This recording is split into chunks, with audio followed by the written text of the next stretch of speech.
Really, I want it more that way. More that way. Not sure. Can't work it out.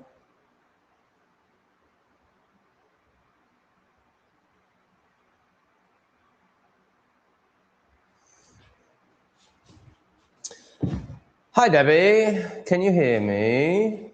What do you think of a new studio?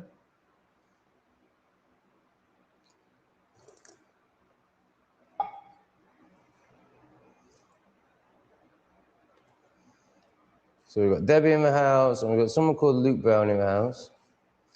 So this is my new studio. I'd like somebody to tell me if you can hear me, first of all.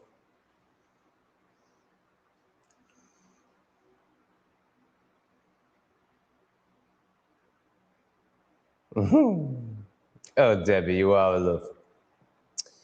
So this one looks like he shouldn't be here straight away, but we'll give him a chance. Maybe he's just 14. All right, cool. So, fucking hell, how's this happened? Oh my God. Yeah, honestly, it's crazy. Like, obviously, this is great, it's amazing, but it's a lot for me.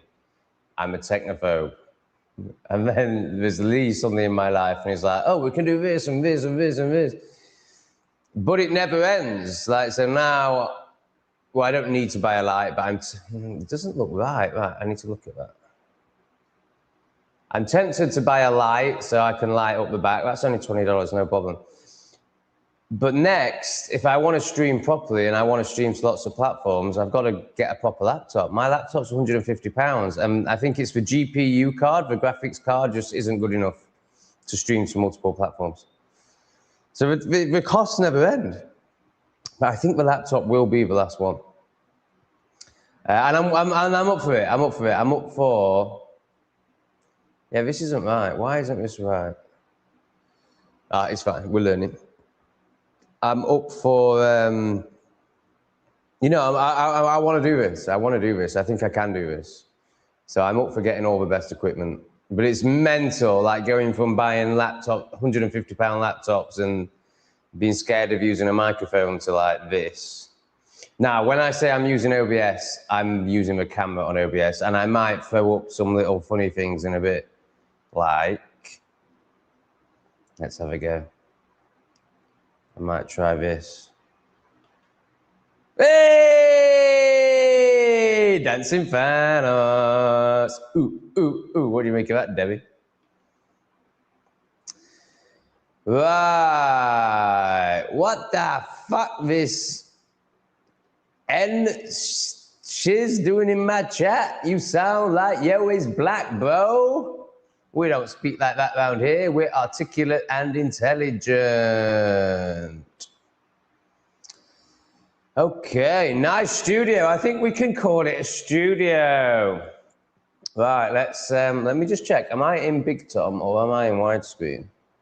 So Lee has named one of my cameras Big Tom. Yeah, right, so this is Big Tom.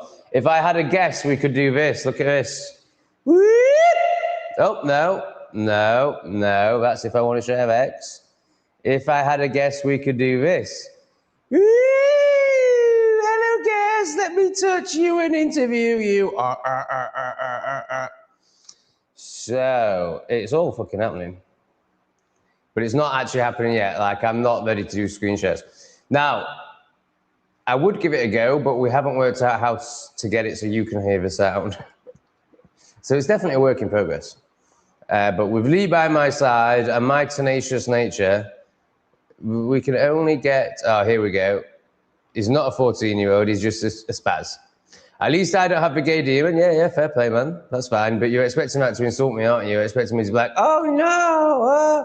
Thing is, mate, you're childish, you're pathetic, you're boring as fuck. I'm already streaming on Kick. There's no point having you here. So I think we're basically going to have to call you. Just because you don't fit in here, mate, you're pathetic. There's no point me even telling you why you don't fit in, because you're just getting to projection and defensivism. You're not ready to face yourself. All right, so I've got, oh, can I read your email? Your email was amazing. I've been making a mistake. This is not an Irish pixie. This is a Scottish pixie. She sent me an amazing email about her pleb son. I think I'll read it to you. Once she's confirmed that's okay, but I know it will be. Right, I'm ready to go with your email, Kerry. Once you confirm it's okay, of course you can. All right. So, if you remember in the last chat, Kerry referred to her son as a pleb, and I was a little bit perturbed by it, a little bit, you know, and I knew Kerry was amazing and is going to be an amazing mum, so I held back my judgments and reactions because I knew there'd be more to it. And I basically knew it would be this, or something along these lines. Hello, you wonderful human being. I want to reassure you that my lad, I won't use his name, is 19 years old. The chat went by too quickly and you missed the story, so here goes. He was out on a Friday night having a couple of drinks, left the pub and was waiting for a bus. I met a Hibernian FC player. So that's a big deal up in those shires. We've never heard of Hibernian and they mean absolutely nothing, but you know, they're a proper football team if you come from Scotland. And because in Scotland, they think their football's actually real and means something. He met a Hibernian FC player and his wife and baby. Well, they're not relevant to me. Alfred, your son didn't care about them. At the local bus stop, he got chatting and the guy asked my son for a selfie and posted it to his Instagram. Wow, that's a big deal. And added him. Whoa. So, of course, my son was buzzing over this because he's at the plebish age. And the whole ego boost he's getting being mates with a millionaire footballer is off the scale. Yeah, I bet. He's not really a pleb. He's proper switched on. I supported him in leaving school 2 weeks before he turned 16 because he is dead set against getting his... Because he is dead set on getting his trade so he can F off to Southeast Asia and then work in Australia. Yeah, man. My nephew's there already for a bit. Just enjoy his freedom and adventure. He's going to work for himself as soon as he can. Yeah, this kid sounds great, but there's no surprise with you as a mum that this is your kid. He is my loving angel cake and not really a pleb, even though I wanted to panel him 4 or 5 years ago when that twat Andrew Tate was feeding him and his pals all that crap. Last night was a really good live. Cheers, Paddy, so much. P.S. I'm a Scottish pixie, but do have links to the leprechauns. Love ya. Love you too, Kerry. That really made me smile. Thanks. So any thoughts on that from the peoples? Yeah, we've got no comments, guys. We need comments. Now, I feel like I've got something I could maybe tell you. I haven't done much, but I do feel like something's happened. What's happened? Yeah, I can't remember. It felt like there was something that I could riff on while we got the comments in.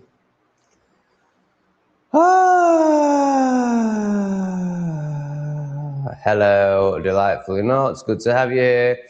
So, I mean, can we just admire the new studio for a bit? Oh, why am I being awkward? Why am I being awkward? Stop being awkward. Sit still. Look up there. Everything's fine. I feel like I'm... Oh, no, that's worse. There we go. Oh, that's better. So can we have some comments about my flowers before the comments start coming in? Oh, that's a good comment.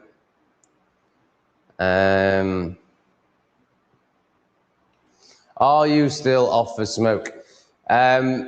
So obviously it's illegal here, so I would never do that, obviously. But some shops do sell pizzas with herbs on. So when I say smoke, obviously that's what I'm referring to. I'm referring to eating pizzas.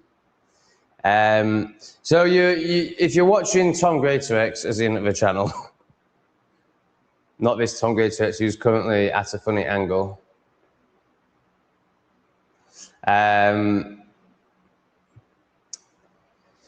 then you'll have seen the first of a 3-4 part series, which is my anger coming up. So it started with Hippie Landlord, where I go mental at him, rather than just reasonably showing him the problem. I mean, he is, you know, his reaction is retarded. There's no two ways about that. But rather than being like, oh, okay, I'm dealing with a child, which is what he is, energetically and mentally, let me hold his hand and show him the problem so it's undeniable for him. I just get angry at him for not being on my level, you know, which is just ridiculous. So, you know, you've really, when you're dealing with normies, you've really got to keep saying, I just keep saying this to myself, would I get angry with a 3-year-old for not being able to do long division?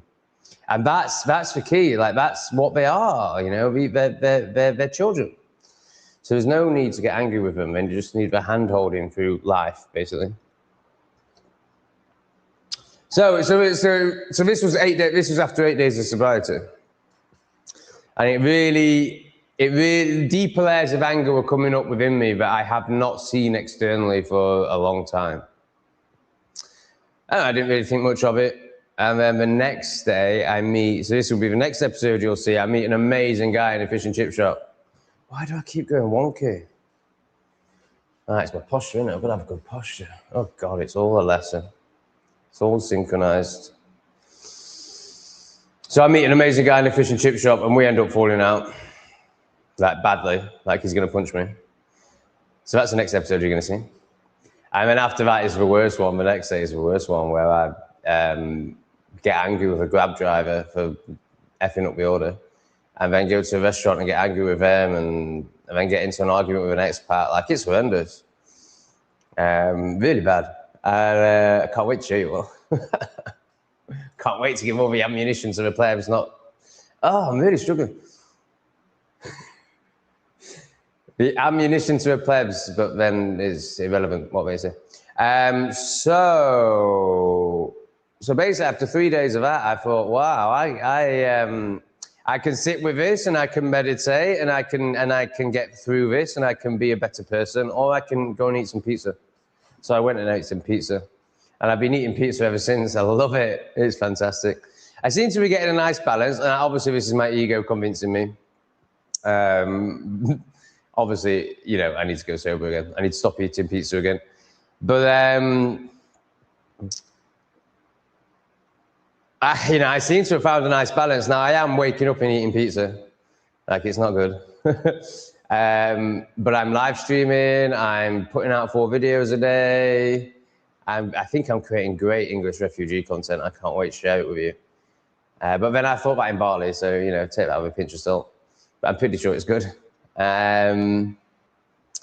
So, yeah, the answer is yes. The answer is no. I'm very happy with it, but also I appreciate, you know, my ego is hoodwinking me and telling me that I've got this great balance. But it is the best balance I've ever had. And also, there's no shame or anxiety with it for the first time. I used to go into great shame when I smoked. Great anxiety. I even used to have sentences like, I can't do this anymore, I can't do this, playing in my head. There's none of that. There's none of that. Yeah, I might get to like, oh, I'm a bit bored, but then I eat more pizza. Oh God, Kerry's getting excited about Scottish football. Bloody hell, as if it's even a thing. Oh yeah, I got my hair cut. That's something we can talk about. Thank you, Alex. Alex is so lovely. Like, he's just, and it's not lovely in a people-pleasing way. It's like, no, he's lovely. Like, love emanates through this man. Hey, Jeroen's getting better, isn't he, Alex? Couple of good videos now. He's started just sharing, hasn't he? And you can still see the part of him that's desperate to go into teacher mode. But when he just shares, I find his videos very enjoyable. And admittedly, it's probably because I know him that I find them more enjoyable. Oh God, Kevin's asking about quantum physics. Why are you asking me about quantum physics? Have you any interest in quantum physics stuff? And are there any comedians you enjoy? No interest in quantum physics at all. Yeah, I mean, it only goes so far, and then beyond that is everything that I try to speak into. So I feel like, yeah, and also it's just not how my brain works. Like, I'm just not interested in boring stuff like that. Now, people like Lee and Michael mention it a lot, but they kind of mention it as a like, Oh, Zoe, I've got something to say to you as well. Oh, yeah, that's it. We kind of mention it as I don't want to put words into her mouth because obviously they would use very different words, but they kind of mention it like that, you know. Like, and basically they say that it's, why do I keep going wonky, man? They say that basically it's only goes so far, which I think is electrons and neutrons, basically, and it basically dismisses energy. But I'm speaking to things that I know nothing of, and I'm just repeating what other people have said. So there's no point in me doing it. Are there any comedians you still enjoy now? No, I haven't really tried. So when I was on X, I would see the odd clip of the odd guy that's quite funny. There's that guy that recently went viral on X doing like, I'm going to call them parodies of things around Britain. He's very impressive. But no, I mean, there's certainly no well-known, you know, famous comedian that I have any time for. Which is a shame, man, because comedy is obviously the best thing in the world. I would love to love comedians. I would love to enjoy comedy. I would love it to not all just be woke bullshit. Yeah, that's one of, how can you say that's one of the saddest parts of it all? The saddest parts of it all is the invasion of our lands and the ending of our people. But actually, for me, comedy really is right up there as one of the saddest parts of it all. You know, I mean, people often say to me I should be in stand-up, which I don't agree with. I don't think I'm funny enough. But even, let's say I did think I was, and there was some point in me doing it, you know, it wouldn't be available to me. Like, you hear the guys talk about the scene now, and like, it's just, you know, you can't be real, you can't be authentic. So the answer is no. What about you, Kerry? Have you got any good ones you can recommend? Just watch a YouTuber walking around Sheffield, your old stomping ground. Seems quite based too, called Charlie Veach. Are you taking a piss? Charlie Veach is the original. Charlie Veach is the one that started the whole auditing thing, the whole filming on the streets thing. Charlie Veach has been going for 15 years. Charlie Veach is the granddaddy. He's not really based, he's a shill. He works for the Them Every Time Club. If you watch him a bit more, it's very obvious. You know, I mean, he's very vocal about supporting a certain country in the Middle East, but like way too much.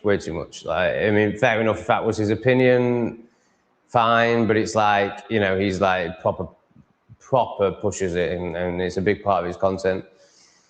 Also, he denies 9/11 was a conspiracy theory. Like, I mean, what do you even do? Not a conspiracy theory. 9/11 was an inside job, was a conspiracy. After already acknowledging it 10 years ago. So something's changed with Charlie Veach. Everyone in this chat knows Charlie Veach. Charlie Veach is famous in terms of YouTube. He's about to get 1 million subs. So yeah, it's sad really, because, you know, he is a great man and he does seem quite based, but the more you watch him, you'll see the agenda playing out. Sadly. So I've got you all, maybe I should try and show you. I've got you all on the TV. Oh God, this is gonna go well, is it? This is what we're dealing with now, people. And then here's my little setup of gayness. So, yeah. So I'm actually reading your comments on the TV. It's quite revolutionary, really. And then eventually, like, obviously, when it gets to the levels of sharing screens and all sorts, we'll have a little dance again.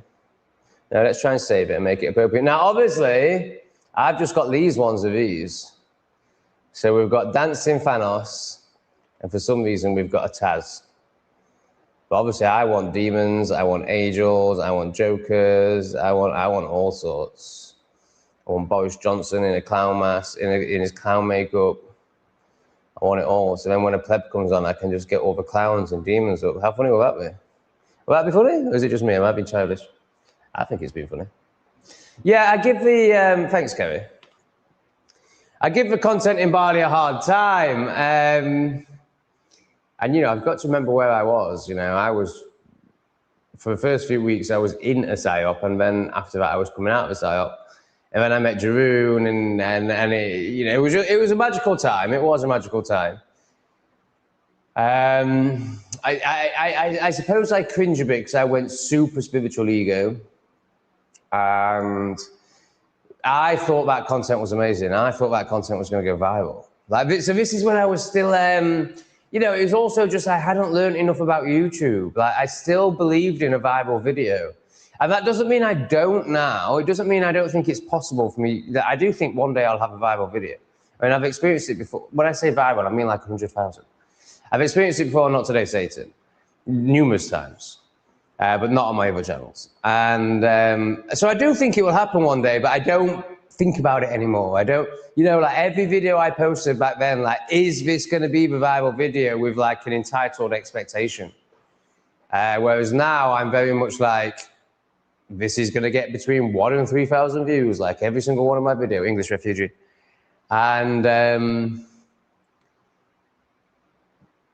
yeah, I just don't think about it anymore. So there's I think it's more like, for me, remembering who I was and how I was when I was in Bali, which was nothing wrong, nothing bad, nothing that I should be shaming, but there's just a part of me that cringes at it.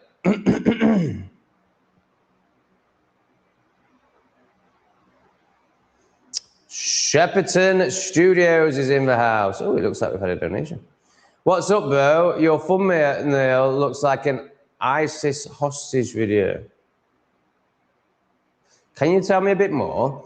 Are you talking about this particular live stream? My understanding is it uses the cover photo of the banner of your channel for a live stream thumbnail. So on Tom Greatrix, it's a woman, shadow and light, and I don't even know what it is on English refugee. So I need a bit more. I don't really know what you're talking about. I think are you that awful woman thing that needs to cook me a pie? I'm not sure. There's a horrible woman commenting, but she's like so horrible it's funny. So I just keep telling her to cook me a pie because I know that's going to really piss her off. And you look a bit like her, but I don't think you are her. I think maybe, don't worry, I don't think it's you. But if it is you, whatever, who cares? Yeah, it seems to be. So, so if eating pizza is working for you, then it's a good thing. So, you know, not being sober. So it was like a reset. I needed a reset. Like after 8 days, I could feel the energy was, and like, but it was amazing. Like I could produce however much content ever, like loads of content. I was on it with Patreon. I was responding to every email. Like, yeah, it was great.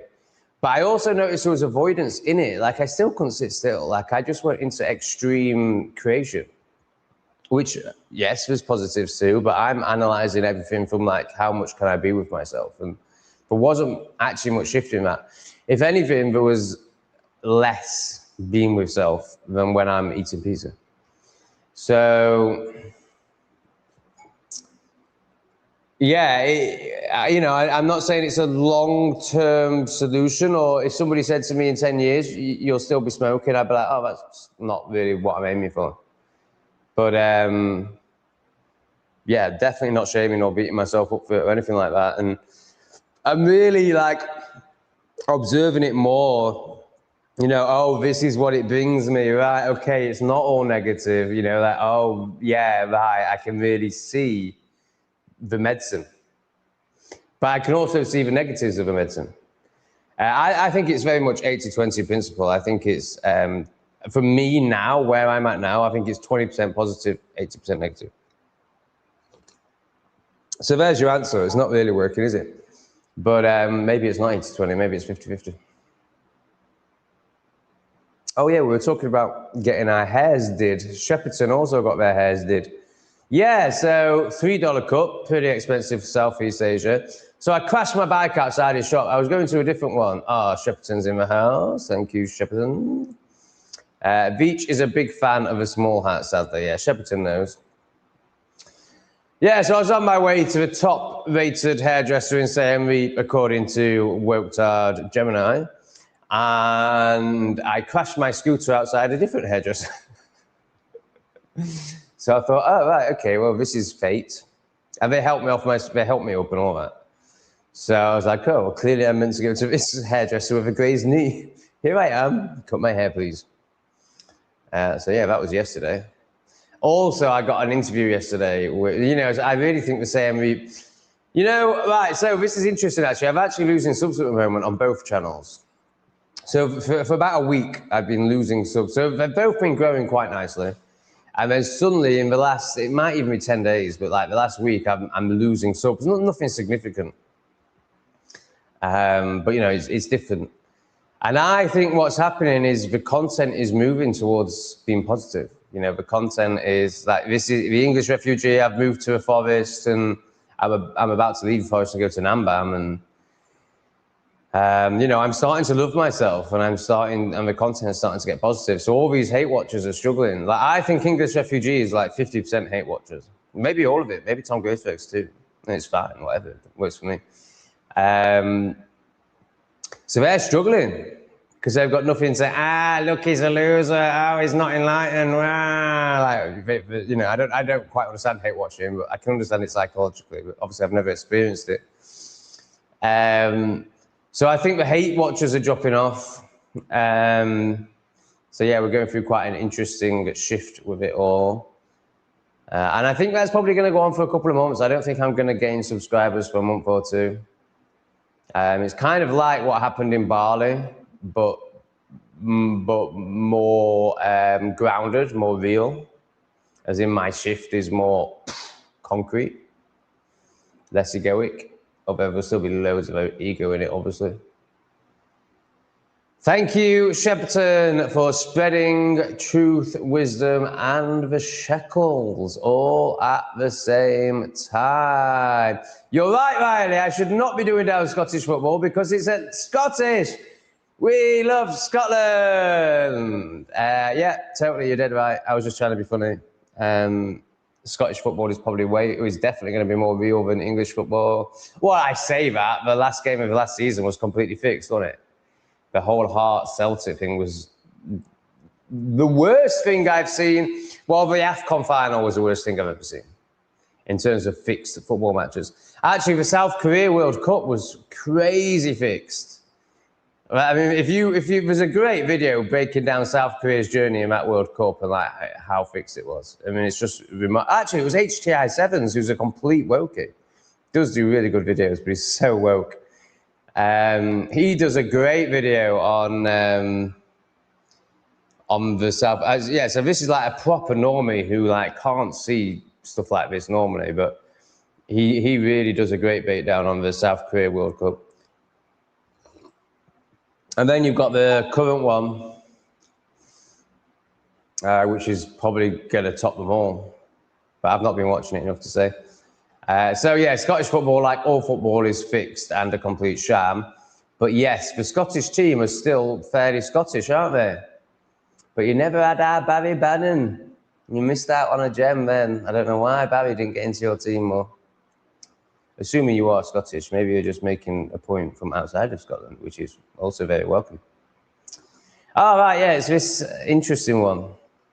What do you think to the 53-year-old Lawrence Krauser's reasons for smothering his 83-year-old mother and 92-year-old father?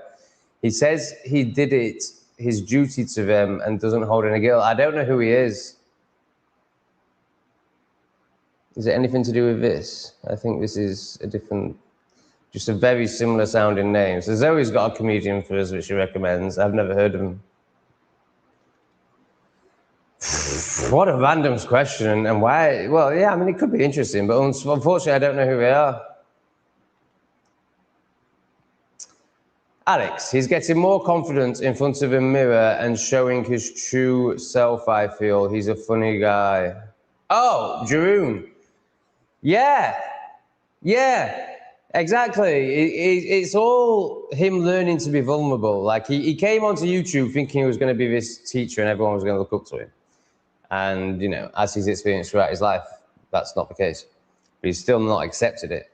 But I think YouTube might finally break him and make him authentic and real, you know? So, yeah, when he just shares his life and doesn't try to impress you and the vulnerability is coming in more, like he's starting to admit his struggles more, rather than pretend he's like some 12th dimensional being. And yeah, you're dead right. It's brilliant. And he is funny. He's great. He's a great guy. I really like him. Behind the mask. Now in Bali, I never got behind the mask because I didn't really see the mask. I had him on a pedestal. Towards the end, I did start to take the mask off him, but not to the point I am now. Right now, I've totally ripped his mask off. And I think that's, you know, I don't, you know, I mean, obviously it's not all about me, but maybe. You know, I think I've had a big part in the shift of his videos. Like I've really ripped that fucking mask off. It's what I do. He no longer talks to me. That's fine. My work here is done. Why do you keep trying to weasel out of paying for a woman's car you broke? I've shared the episode where I just paid knob cheeks. So what I do is I share the process of thought. I share the shadow, I share the lie, I share it all. So I'm sharing there the process of my shadow. I'm sharing how my ego, how my shadow hoodwinks me and lies to me and tells me that for some reason she's done something that means it's justified for me to not pay it. I shared that whole process and then I did the right thing. And of course, you know, I would hope the version of me now, or a better version of me definitely would, just have paid it straight away. Like, of course, that's the best thing to do. But everyone has shadow, everyone has these processes, everyone lies to themselves, particularly people like you. So I'm displaying that for you, and then people who live in complete lies and never do anything authentic or right, jump on it. Because what it does is it means they can attack rather than self-observe. Of course, I'm not sharing it to you for you to attack it. I accept that idiots are going to do that. But I share it for people like this, who are going to watch it, observe it, and analyze themselves. So for the greater good of humanity and what I'm here for, enlightenment, I share this stuff. But I don't share it for retards like you to get all judgy and pointy at, because you think I haven't had this thought process? Like, this is low level, low IQ, low consciousness, utter plebeian shite. I'm aware of all this. I don't need you to, it means nothing. Like, you mean nothing. You are nothing. You're literally the shit on my shoe. So your opinion means nothing. I've already shared the episode where I do pay for it. And also, the reason it means nothing is because you can't observe the part of you that's the same, the shadow. Like, we all have the shadow. Like, stop pretending you're perfect. It's so boring. Now, I do accept, if you'd have come in this saying, you said you're enlightened, and then all this bile and low IQ BS, then I could kind of understand the projection a bit more. But then we'd have to acknowledge that you're so dumb that you actually believe that I believe I'm enlightened, and I'm not just winding you up. So then, you know, it's still not much better, is it? Yeah, Kerry, comedy was great, man. I used to go to Tuesday night at Lescar. Honestly, I think comedy is one of the best things in the world. This person is recommending a comedian called George Carlin. I'm so out of touch with it all. I don't even know who these people are. Okay, so sorry, I don't think you are the woman that needs to cook me a pie, but you can cook me a pie if you want. Yeah, you know what? Ricky Gervais, that's an interesting one, isn't it? He's very good. He's very, what people would call talented. He's very experienced. He's a master, an absolute master of his trade. So yeah, I suppose the resistance is like, I just don't believe anyone can be that big and not be part of the club. However, what he did at the Golden Globes was amazing. But again, it's probably all just part of the show. He's an atheist, isn't he? He's a staunch atheist, so I struggle with that. But, you know, it doesn't really matter. He's funny. Like, I'm watching him as a comedian, not as a teacher. So, yeah, I agree. I mean, Ricky Gervais is incredibly funny. I mean, he's top of his game. because the dealership was about to rip him off by turning a simple patch-up job. Yeah, I mean, it just is what it is, isn't it? That's a dealership price. I don't think it's necessarily ripping off. I mean, I can understand why you see it that way, and I don't disagree. But it just is what it is. Like, that's what happens if you go to a dealership. You know, it's all brand new parts and, you know, massive markups. But then if you watch the episode, they've got 15 staff in there. You know, there's 15 staff serving me. I mean, I'm exaggerating, but, you know, basically. And, well, not really, more like 4. But there's also another desk full of staff and no one there. Like, essentially, I'm the only person spending money in there, and there's 15 staff in there. So, you know, this is what you're paying for, aren't you? They're all wearing suits, and they speak very well, and they make good eye contact, and they call you sir. Like, this is what people are paying for. They want to feel important. So you do get your money's worth if you're a pleb.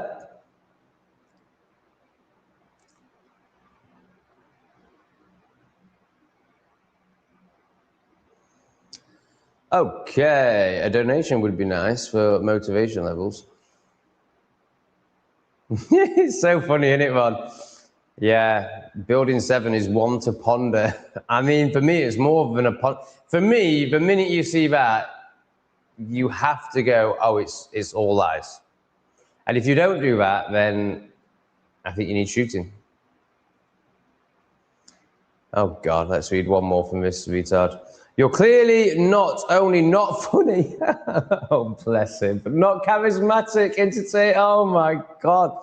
The mental somersaults these people have to do to maintain their retardation is incredible. Not charismatic. I mean, if there's one thing you can't accuse me of, it's that. No, Kevin doesn't know any comedians. I watched some comedy talent last night and was appalled at how basic and crap most of them are. Yeah, it's not really their fault, is it? Like, they can't be funny. Because if they were to be funny, they... let's just get rid of this retard. This is just a distraction. There's no point in having him here. So, Kevin and I are very confused about... I mean, sorry, not Kevin. Debbie will have, without a doubt, have called that. It's not even a demon, it's just a little child, man. But, you know, there's definitely possession going on as well. So Debbie will have definitely called him. So you guys probably can't see him, but for some reason I still can. But sometimes when she calls them, I can't see them. Like, we don't really know what's going on, to be honest. I think Debbie might have worked it out, but I've forgotten it again because pizza. Oh, yeah, so this is Charlie Beach. He's been banned from Manchester for 2 years. I don't know what he did for it to happen. He called somebody with blue hair something, and they got offended and reported him. But it's not that. It's Manchester police have decided that they're culling any controversy. Any YouTuber that exposes how bad Manchester is, basically. So he's one of many YouTubers this has happened to. He's the biggest one it's happened to. But I think he's one of about 20 YouTubers that have been banned from Manchester in the last few months. And he went to court the other day, didn't he? And they've just extended it to 2 years. Unbelievable. But as he says, I don't think he wants to film there anyway. You know, I mean, he's now acknowledging that the cities are too dangerous to film in. I think since the Henry Nowak incident, you know, I think 6 months ago, Charlie still believed that if he got in, there was that incredible episode, for me, it's the best episode he's ever done or that I've seen, where he ends up surrounded. I mean, it's proper like 1984, the revolution will not be televised, like everyone on their phones, zombies just like, and then like hoodlums. So at the front, there's hoodlums attacking him. And then, when I say hundreds, I'm not exaggerating. Like, I watched it like this. I mean, it was gobsmacking. It was when he had Fred with him, and he might have had Tay, was it? I think he had 2 bodyguards with him. I'm pretty sure one of them was Fred. And yeah, so he's got the new English attacking him, 14-year-olds, disgusting. And then he's got just a crowd of people with phones, and he's going, where are the police, where are the police, where are the police, and the police don't come. And I think that was the moment he realized that the police are not going to protect him. And then I think Henry Nowak was the moment he realized that he cannot go into a town anymore and expect to not, you know, because I think the Hemi Nowak incident, whatever you make of it, definitely what it does is it emboldens the Shanky Shankies, the new arrivals. It completely emboldens them. You know, they basically know that they're not going to get arrested. Unless they do something really bad, and even then they'll only get arrested if the public like find out about it and cry out about it. Right, we've got some good ones. Oh, Shepperton, we do love Shepperton. Did we find out more about Shepperton? Jason, we did find out more. Right, first we've got Debbie, because Debbie's just always a superstar. Ignore the troll, he's on multiple accounts. Albus is helping. If you feel we should give, I mean, I just feel you've totally got it. I don't think we need any more mods, but if you feel that it would be beneficial to make Albus a mod, I'm totally up for that. I love Albus. Yeah, he's not bothering me at all. I mean, if anything, I quite enjoy it. I enjoy the first 2 or 3 messages, and then it just gets boring. Jason, the police don't like Veach in Manchester because it brings attention to the failures, or deliberate attempts, of the authorities to destroy the city. Yeah, I totally agree, whilst I still think he's not to be trusted and potentially a shill. But those 2 things could both be true, because the people that would be paying him in that case, they don't care about this. You know, they're all for this, actually, because it's, you know, just fear, division, because they want us to see the decline of the West, because they want to replace the government with AI. So they want us to get totally frustrated and fed up. So this is all part of it. So that doesn't matter to them. And sorry, I'm going to have to go on shit. You know, they care about the bigger picture, you know, greater Israel, essentially. And so Charlie's working for that for them, whether it's through stupidity or shekel paying. But then on a lower level of importance, he's also exposing the failures or deliberate attempts of Manchester to destroy the city. And the plebs in the police force don't like that. And they will have some autonomous decision making. And they don't know that they're working for the them of the time club. So I'm talking about the police force now. They're just very useful, very idiots. Very stupid people who are usefully used.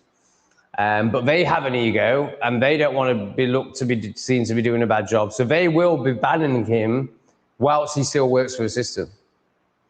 That's my theory, you know. So yes, I agree with you, Jason.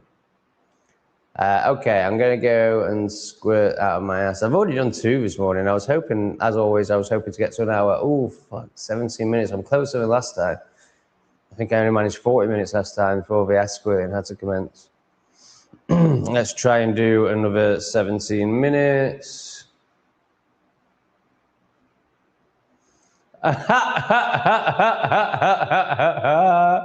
See, plebs, you could get Thanos doing a crap when you go for a dump. Oh my God, that's a great idea.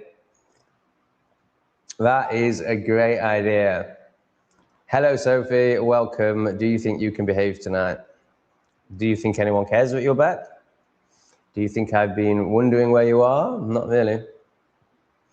But welcome.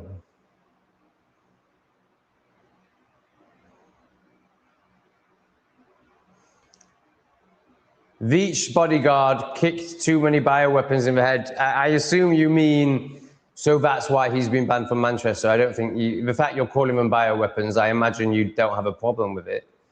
Is that what they used? I don't think it was that. I think it was, he was filming a Palestine event. You know, it doesn't matter whether it was a Palestine or a gay event, because it's the same people every time, or a refugee event, it's the same people every time. I feel like it was a Palestine one there.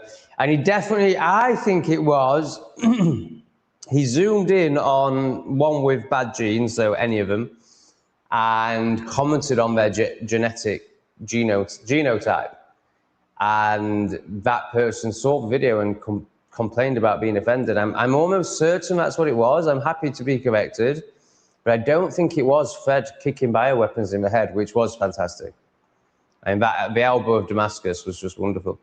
And The one where he punched him in the stomach and then side kicked into the head and he just dropped. It was fantastic. I love Fred. I love Fred.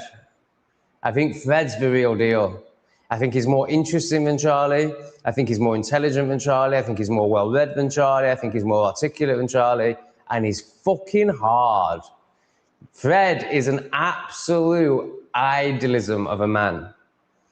Not like this fag you see in front of you. Right.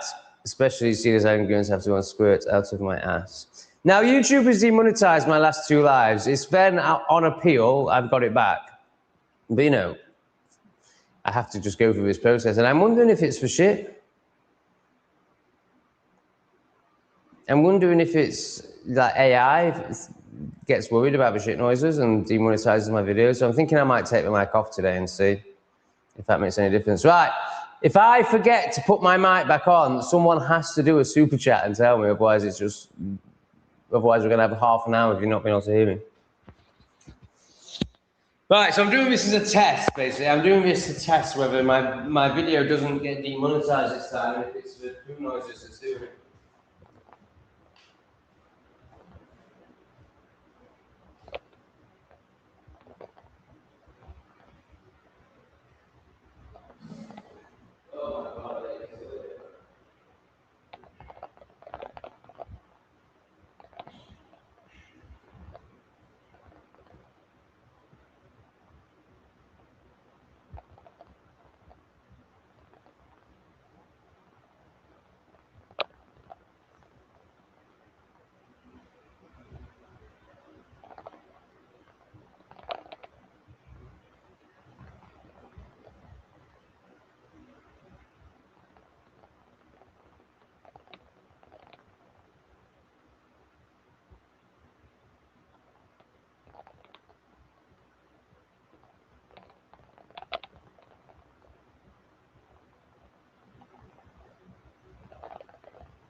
That's better. Third explosion of the day.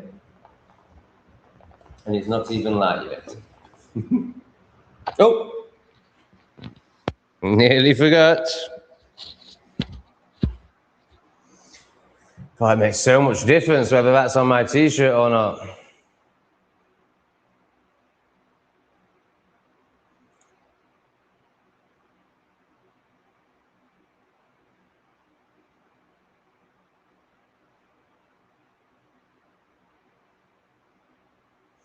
Oh yeah, sorry mate, I still haven't done anything about you think you're blocked from Tom Greatorex, don't you? I need to look at that. Yes, it's in a blooming video, you retard. I've already posted a video. Just go and have a look. It's all there for you. You can see it with your eyes. You will have to believe it. I'm not sure if you'll be able to, because it will go against all your projections and stories that you've created, so that you don't have to look at yourself. But it's right there in video form. See, this is a problem, Sophie. Tom, I enjoyed seeing your body sessions. Good, well done. I like that you're learning to walk. So you're still watching with judgment. You're still watching as if it's about me, with no self-reflection whatsoever. You know, what that should be is, I really enjoyed seeing your bodywork sessions. I would like that doing to me too. But you don't, there's none. There's no self-reflection in you whatsoever. You're literally a complete NPC, like a literal NPC. Unlike this one, who's just sent me a fantastic email. Now, Rachel, I don't really like emails. And, you know, there's part of me that's like, well, I might create a video response for her, but then I'm like, she's not quite worthy of that yet, although I think you're very close. I think you probably are, but just your past behavior means that I'm not quite willing to put that level of effort in with you yet. However, sorry, I've just been distracted. I've seen just the most ridiculous person in the world who has about 1 million profiles. It's just ridiculous. Let's just get rid of him without even reading his comment. Yeah, and then in another email, you give me your WhatsApp. And, you know, I almost want to respond to your email. Right, this is, if I could create a WhatsApp where I could send you messages, but you couldn't respond to me, then you'd have got a voice note yesterday. But I just know I'm going to get so much back, and I don't want that.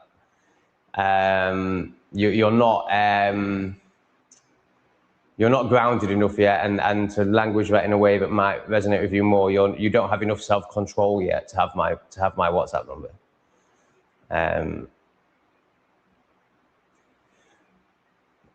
But I'm really enjoying your emails. I'm really enjoying your progress. I really agree with what you said in your email, which is basically people are seeing that you've had a huge shift. Right, so in this email, Rachel, can I read your email? How do you feel about that? Let me know if I can read your email, and then we'll come back to this. Maybe I don't need to read your email, actually. I can remember the key point. So so basically people are noticing a big shift, which I've definitely really noticed over the last 2 weeks, like huge. Like you and Sophie were basically at the same level as far as I was concerned, and now you're miles apart. Like you're really leaning in. You're doing everything that Sophie can't do. Now, I just wanted to say, you put in your email that your daughter is slightly frustrated that it's taken me, basically. It's not taken me, it's you that's done it all. But it's through my words that you've been able to self-reflect.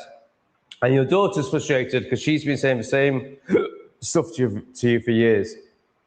Yeah, it's completely normal. Like for a parent, I do think children are parents' greatest teachers, because they have to, you know, because it's just a huge thing. But in general, in terms of this, it's like, so I've had to really learn this with my mum. Like, she's always going to see me as a kid.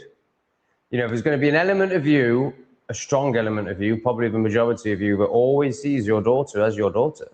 I mean, you call her your daughter, so yeah, she's your daughter. And therefore, you're always going to see her as a child, essentially. You know, even if you don't in your consciousness, in your subconscious. It's very hard for adult parent to listen to their child and go, oh yeah, they're wiser than me. I just think, you know, I don't think feel like I'm speaking into this very well, but like on deep depths that are beyond our consciousness, it's very hard for a parent to ever see a child as a teacher. So it's completely normal. Like, I just wanted to, you know, that's more for your daughter. It's more for your daughter than you. But also I acknowledge it sounds like your daughter's nothing but delighted. Like she can sense a part of frustration, but I don't think she's acting from that. Like, I think she's really supporting you, and it sounds like you've got a great relationship with her. Right, somebody wants some attention now, and we'll get it. It's Shepperton. Jason. Hey, Jason. Sound is clean. Is that an old one? Is that a new one? Oh, I thought we'd already established that the sound is clean and green, brother, loud and clear. Well, thank you, Jason, for the 2 and the confirmation that the sound is good. Presumably you couldn't hear my ass. I mean, it was a big explosion. It was a big explosion, and I've got the doors open. So you might have heard a reminiscence of it, but not like, oh my God, like I wish I had the speaker with me because it was such a good explosion.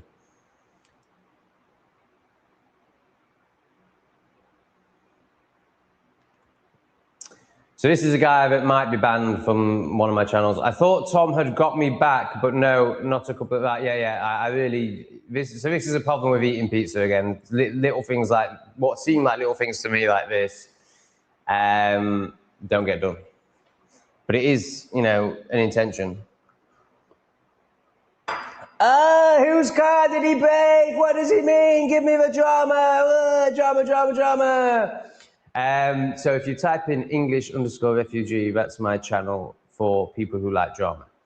And it's a very good channel. But it is entertainment. And, you know, I speak about that as if I'm looking down on it, but I'm not. Like, it's got its place. I like to be entertained. I like doing this.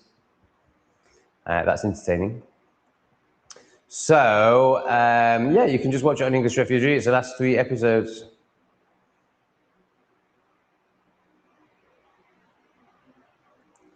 With that tash, you really resemble a young Oswald Mosley. Well, that's a huge compliment. I don't know much about him, but I know he was, you know, good. I don't know what he looks like. I assume he's very good looking. Thank you. No, not really. At one point I owned 12 Bitcoin. Wow. Squandered it all. Yeah, I've got some fractions, but yeah, nothing worth anything. But honestly, I'm happier. I don't want to hoard anymore. I don't. When I was hoarding, I was really unhappy. It's amazing, like, because when you're hoarding, so accumulating wealth, it's this energy. You know, you can't, you end up having to go back. Now, maybe if I experience great wealth again and I manage to do it with this energy and, you know, spread it amongst the people in a beautiful way. And that doesn't mean just going around giving it to beggars. I mean, like, you know, doing things with it that will actually change lives. Then maybe it wouldn't be this energy and it would be more beautiful. But I don't know how to do that yet. I imagine great wealth will come to me again when I learn how to do that. But right now, if I have money, as in money, like I did in the past, it just creates this energy.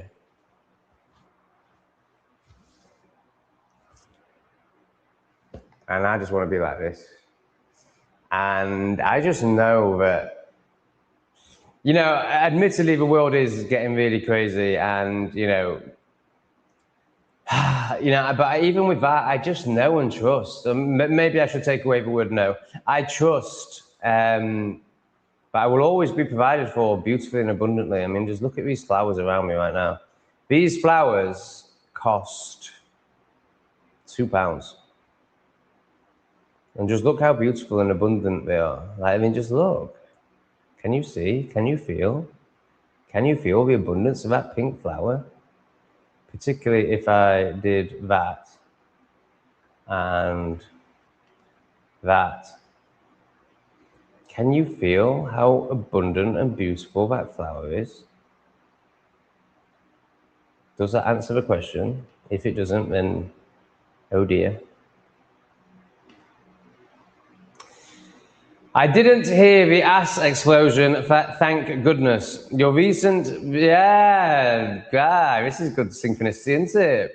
Right, so first of all, Shepperton, Jason, I want more on why you're happy you didn't hear the ass explosion, what hearing my ass explosion brings up in you, and what your judgments, projections, and potential truths are around my ass explosions, or more your hearing of my ass explosions.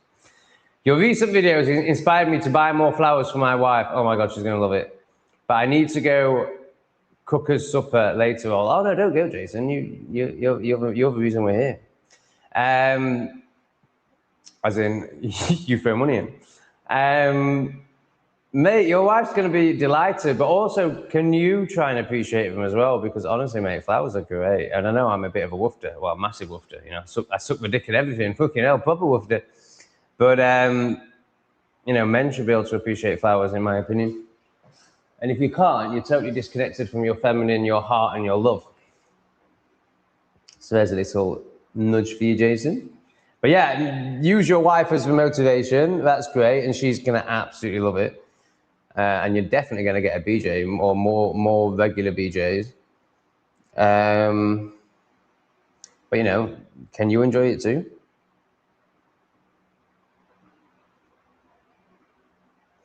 So I think it's working quite well. There's comments on it. I mean, it is far away. Like, I have got pretty good eyesight. But it's, yeah, I can see how this could be a problem in 5 years. Right, Pixie's going to sort them out. The Scottish Pixie is going to sort them out. For the people asking about the car, go and watch the videos and you'll see Tom sorted things ages ago. Keep up. Tom sorted this ages ago. Keep up. Yeah, exactly, Kelly. You tell them. Right, from a delightful Pixie to a complete pleb. Oh, I was going to say I haven't seen Debbie lately, so maybe I've been banned from Tom for a long time. You know exactly when you got banned. You're just attention seeking. You got banned on a live where you were present. You know exactly when you got banned. You know exactly why you got banned. I mean, you'll be projecting, so you won't be able to take any of it in. But honestly, man, like, you just get worse and worse. Oh, for God's sake. I was the same person. These people with multiple profiles are the saddest thing I have ever witnessed. I mean, it's just so pathetic. And how do they justify to themselves that they're anything but pathetic when they're creating multiple profiles to hate watch and write vile shit? Like, how do they not? They obviously think that everyone does what they do and hate watchers, but like, they don't realize that everyone in this chat watches things that they enjoy and inspire them. And it's just crazy, isn't it? Yeah, let me get rid of him. It's just crazy. Like, you're creating multiple profiles. Like, he thinks he's better than me, yet I'm the YouTuber. I'm the one actually creating this space. I'm the one earning money. I'm the one inspiring people or whatever I am doing for each individual, but, you know, the ones that matter, inspiring them. And he's the one that's scuttling around creating fake profiles to write hate, and he thinks that he's in the right. I mean, can you see the level of insanity we're dealing with? Like, it's actual insanity. It's incredible. Thanks for your help, Albus. You've obviously been helping. But actually, you know, I used to really be scared of haters. As in, like, it used to stop me. It used to make me think, oh, I don't want to live stream and haters. I'm like, so this is why I've got mods. But, you know, honestly, like, I'm very grateful for Debbie, and I think it's worth having a mod or a couple of mods or 10 mods, or whatever. It doesn't matter. But at the same time, like, it just doesn't matter. Like, they're nothing. They're just these, like, little demons that we can laugh at.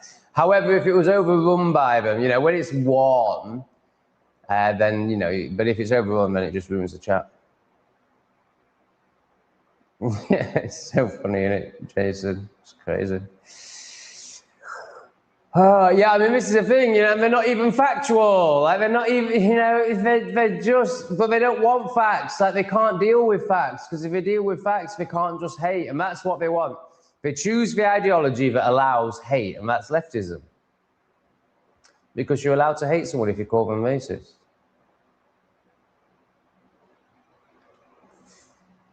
People that judge are just throwing stones in glass houses anyway, which is extremely poor tactically move every single time. Yeah, totally. I mean, they're just the most pathetic people.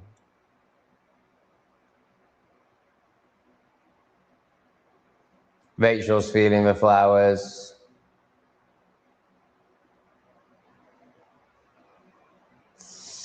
Yeah, I don't think he was. So Rachel thinks that Ricky Gervais, the Globe and Goals, was being authentic. It just wouldn't be allowed.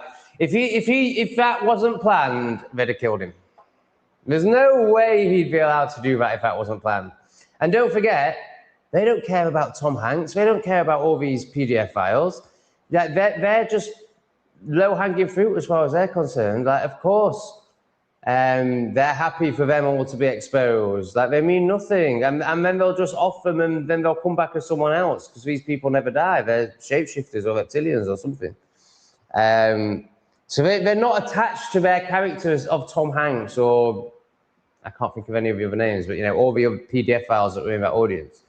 They're not attached to that. They don't care. They've been 500 celebrities before, and they're going to be 500 celebrities again.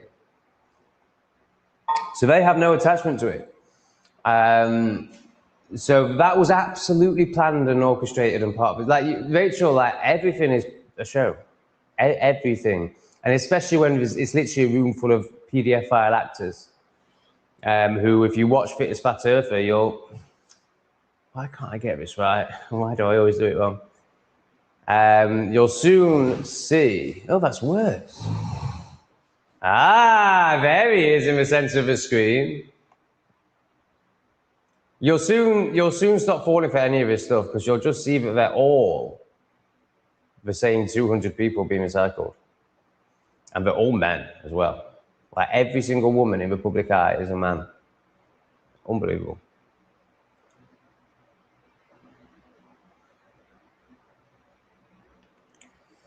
Well, again, it's all just part of the shill. So Joe Rogan is Alistair Crowley, recycled. Rupert Lowe is obviously part of the club. So we mentioned the Fabian Society. So yeah, they're ready to expose that. So they have all these stories, these rabbit holes for us to get lost in, because that's all part of it. You know, it's all part of the loose farming. That creates fear, because that's all they want, really. They just want fear. And then they want you to buy into these people like Rupert Lowe, Donald Trump. They want you to believe that they're saviors. So then they give them, okay, right, you can expose this truth. But it doesn't matter. You know, the Fabian Society means nothing to them. It's just another made-up layer of made-upness. So then people like you will be like, oh, wow, he's talking about the Fabian Society. He must be the real deal. I'm going to put all my faith in Rupert Lowe and waste another 5 years of my life externally, worshipping something external to me. You see how it works? Hey, Tom, you've had bad posture for years. You most likely have tight shoulders and chest. It's why your posture used to be quite rounded before. Didn't mean for the caps. Yeah, I totally agree. I mean, if you're aware of my channel, Tom Greater X, I'm not expecting you to go and watch them because they're incredibly boring. But they have great information in them for those that are really seeking. I've got 6 bodywork sessions with an absolute incredible bodyworker. So yeah, I'm really aware of this. I'm working on it. I'm learning how to walk again. I walk like a total donkey, and that's not fair on donkeys. There's an R word that I would like to use there instead of a donkey. My posture's horrendous. So I used to walk in the future. You know, I used to walk like this, and I used to stomp. You know, I was so in the future and not present. So yeah, so as the body worker explained, but basically this muscle is way too big now, like, because I've used it my whole life to support my head rather than, you know, my back muscles. Yeah, I'm pretty fucked. My posture's really bad, but I think I've become aware of it and I'm doing something about it in time. But yeah, I definitely think I would be one of these hunched over old men if I'd have never done it in 40 years' time. Oh, more. Is it Jason again? What are we going to do if Jason ever leaves?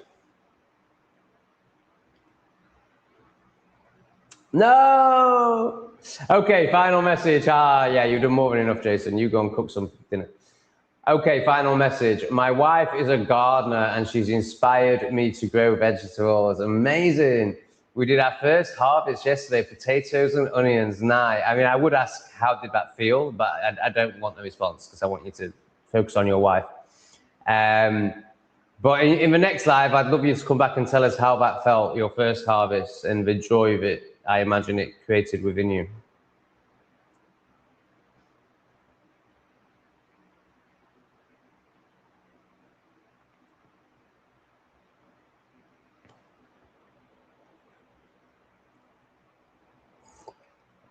The enlightened man wants to talk about being punched.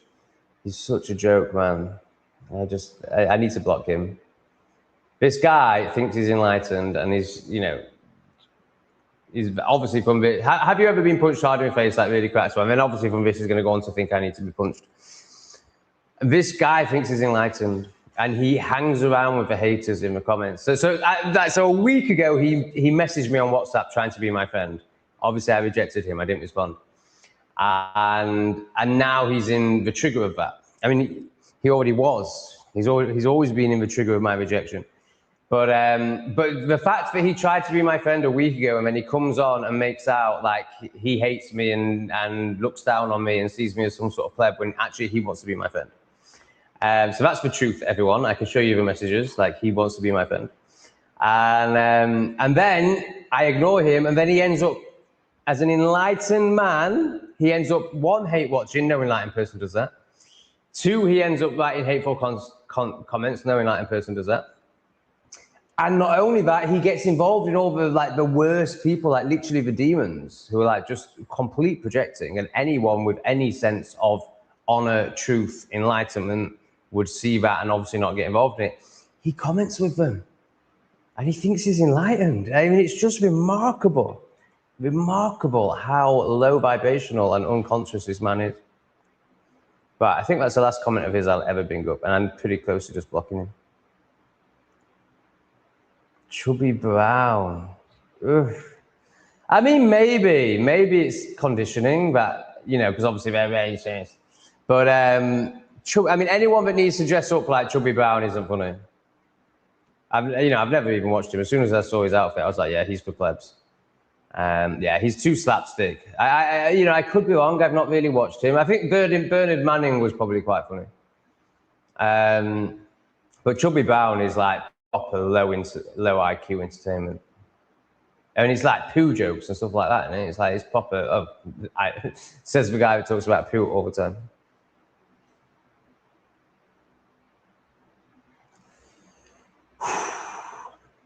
It's right, so I'm going to practice to see if I can do Not Today Satan stuff still. I've thought about it. Like, it seems crazy to not. So I'm going to put it up today. I'm going to put Not Today Satan back up today. I might even try and record a video for it. It seems crazy not to include it on the live streams, because to not include it is fear of losing subscribers. Well, if they need to go, they need to go. My Not Today Satan content. That's the thing. It's not going to be. It's going to be easy. The videos I create for Not Today Satan are going to be more aligned to what that channel was than these live streams. But then I just think, you know what? You're shutting down avenues. What I should be valuing more eyes, as in the message hitting more people, than I'm going to lose subscribers. You know, I mean, there's no doubt that I'm going to lose subscribers is of the ego. So it's coming from a small place of repression. So I think I am going to put it on Not Today Satan. And I think the way I'm going to deal with it, right, oh yeah, this is what I realized yesterday, that I'm getting close to getting to a point where I don't have to speak into everything. I don't have to react to everything. I can pick and choose. So obviously we're going to get a lot of comments more like this, I imagine. Yeah, like external comments. And that's not me knocking it at all. It's interesting. I'm about to speak into it. But so there's two things I can do. I can just not bring them on the screen. You know, I don't have to respond. So if there's something I see that the only way I can respond to it is just going to trigger over Not Today Satan followers. You know, so Rupert Lowe is a big one, but I'm not going to not say the truth. So I will. I mean, I've already done that on Not Today Satan. I mean, I will absolutely say the truth about Rupert Lowe and Tommy Robinson. I've already done that. Yeah. This is all just a story. It's nonsense. I'm going to do it. So I can either not bring them up, so I don't speak into things that I know are going to trigger those people, but that's not my way, and that's just not going to happen. Or I can just accept that I'm going to lose 10,000 subscribers, but I'm going to have another 30,000 eyes on the live stream, potentially. I mean, obviously it won't be 30,000, but you know, a percentage of that. Another 100 people, probably. I think I'm going to do it. I think I am going to live stream on Not Today Satan. And it just seems like it's a decision to not do it is a decision out of fear and repression. So obviously I don't want to live like that. It's still okay at the moment, but the net is closing in and they want to build a 3.5 kilometer data center in Bideford East and Water End. We have been fighting back, but a long way from it being sorted. Yeah, you're not going to win. And that's not me saying don't fight. Do the fight. Absolutely do the fight. It's all learning. Even if the learning is fighting doesn't work in that way, and then it makes you go internal, like maybe that's as far as it will go. But you know, there's learning to be had from fighting, definitely. And there's also honor to be had from fighting. And there's no chance you'll win. I wanted to say there's even a chance you'll win, but there isn't. So this is in your area. So they're about to build a 3.5 kilometer, like get that into your heads, people. I find it very hard to imagine stuff like, you know, I can't imagine what 3.5 kilometers is, but do whatever you can. Like really sit with that 3.5 kilometers. This is like nothing you've ever seen before. I mean, what's the shopping mall like? What's Meadowhall? Like, I don't know, I'm completely guessing. It's probably a kilometer. It's probably not even that, it's probably half a kilometer. This is like nothing you've ever seen before and nothing you've ever heard before. Like, have you heard these things? Like, it's a constant humming at the very least, and probably a lot more. And then there's like energetics, like what's coming out of them energetically. Whoa, the mouse is out. Hi, mouse. I thought the mouse was dead, but he seems to have reappeared. I like him. He's really cute, and he doesn't seem to be eating my food. Oh, you don't know about the mouse? It was in the live stream with no sound. Yeah, there's a mouse in my house. And I'm, you know, I can feel the two parts of me. I can feel the part of me that wants to get him out, and obviously that means death because there's not going to be any such thing as a humane mousetrap in Cambodia. And then I can feel what I think is a bigger part of me. It's just like, oh, let him be, man. He's cute. I think if he ever eats my food, then that's going to be the line where. But until he's eating my food, and I've had to sweep up a few mouse droppings, but I have to sweep every day anyway. So, yeah, maybe we need a name for a mouse. What should I call the mouse? Mickey. I think we could do better than Mickey. Yeah, so these data centers are massive. What do we think they're for? So they're telling us they're for AI, right? Maybe. I mean, obviously they're for our surveillance at the very least. Like that one's very obvious. But I think they're massive data hoarding and surveillance centers at best. And I think that's basically almost admitted, you know, that's basically, you know, that is obvious. But then I go to, if we're about to have something along the lines of a civil war, which of course I'm not condoning or encouraging, but it seems inevitable. Right, so the jails are already full, is it essentially? You know, there's like very few spaces in jails. To the point where they let out new English grapists and shankies to put in people like me who write things online and maybe even dare to say things online. Oh my God, God forbid. What a naughty boy. So, so the prisons are full. So obviously they're going to need more prisons to lock up all these horrendous thought speech crimes. So could these data centers also have could half of them be a prison? Could they be building a load of prisons that they don't want to tell us about? Because if they told us about it and we saw the scale of a prison building, we'd be like, well, who are they designed for? And obviously, you know, it could very easily, you know, I mean, this is why, like, you know, if so say it was a Rupert Lowe government now, then they could very easily build new prisons and be like, these are for the migrants. And we'd all be like, yeah! But would they be for the migrants? This is how we're going to do it.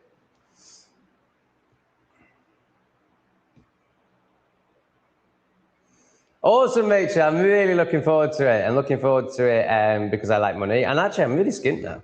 So I need to buy a new laptop. So I've got a £150 laptop, and it served me really well. I bought it in England when I was in my 6-month period in my parents' bedroom, having a massive humbling and crumbling. And it's been great. I've got great affection for this laptop. You know, we've been around the world. It's the laptop that I essentially became a YouTuber on. I mean, you know, a lot of that did happen in England as well. But you know, it's only recently where I feel like I can even really call myself a YouTuber. Like, you know, like really confident with it and you know, starting to believe in it and like, oh, right, yeah, I deserve this platform and all that sort of thing.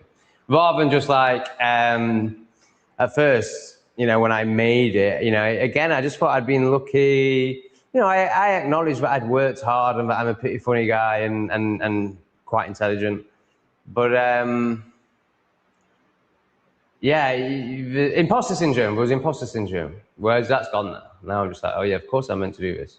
And now it's just a question of like, how seriously do I want to take myself? How much do I want to spend on equipment? And all those barriers are gone. Like, so Lee was telling me like what I need to do, basically spend $600. And I was just like, yeah, I'm in. Like, I'm in. And it's a self-worth thing. It's an honoring thing. It's a like, do I believe that I'm meant to do this? Yes, absolutely. Well, then why would I not buy the best equipment? And then he was like, well, you can wait, you know, a few months.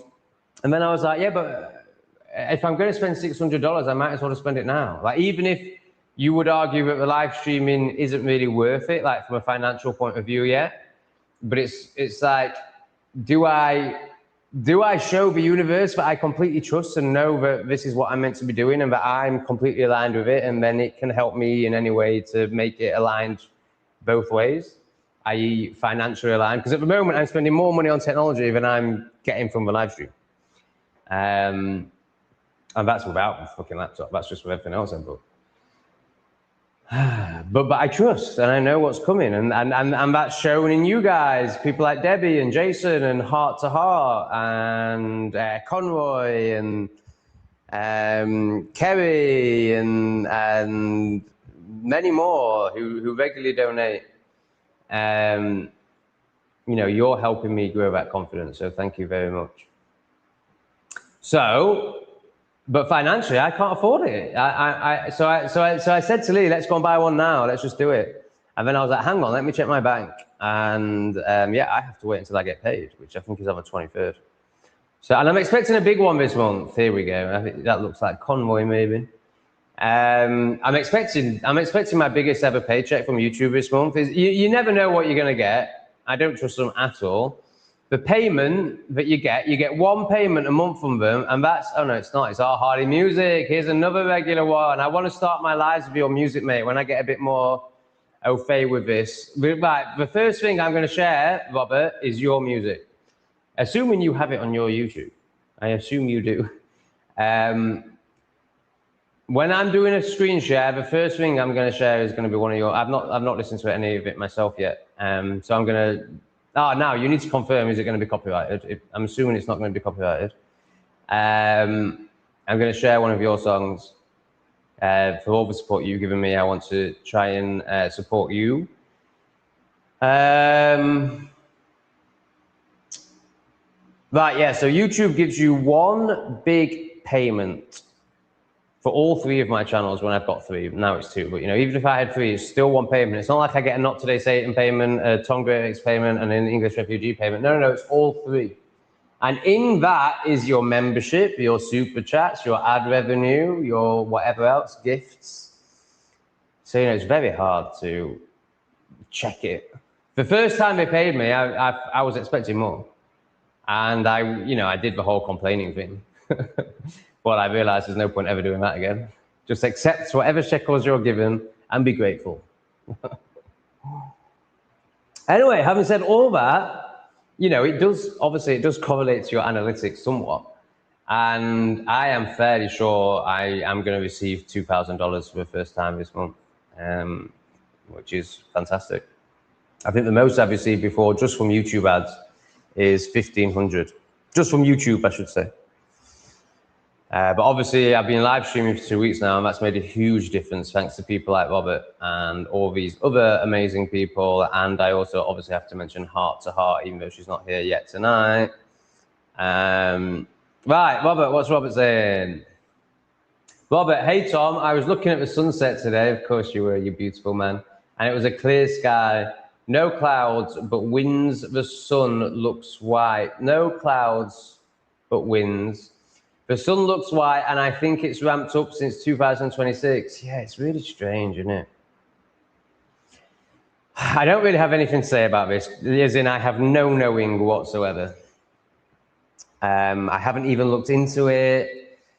If I'm honest, I personally, I'm embarrassed to say this because I like to think that I'm, highly sensed, not numb. But if I'm honest, I don't think I'd have noticed without X. It was only when I saw it on X and saw like sunflowers turning away from the sun and people showing befores and afters where I was like, okay, there's something in this. And then I had an experience, I can't remember what country I was in, but I had an experience where I can't even really remember it, but I looked at the sun. I hadn't taken any plant medicine or anything like that. I looked at the sun and I could see a ring around it. I don't know how to, like it was a holographic almost. And, I could see the whiteness of it. And then around it was this colorful rainbow ring going like this.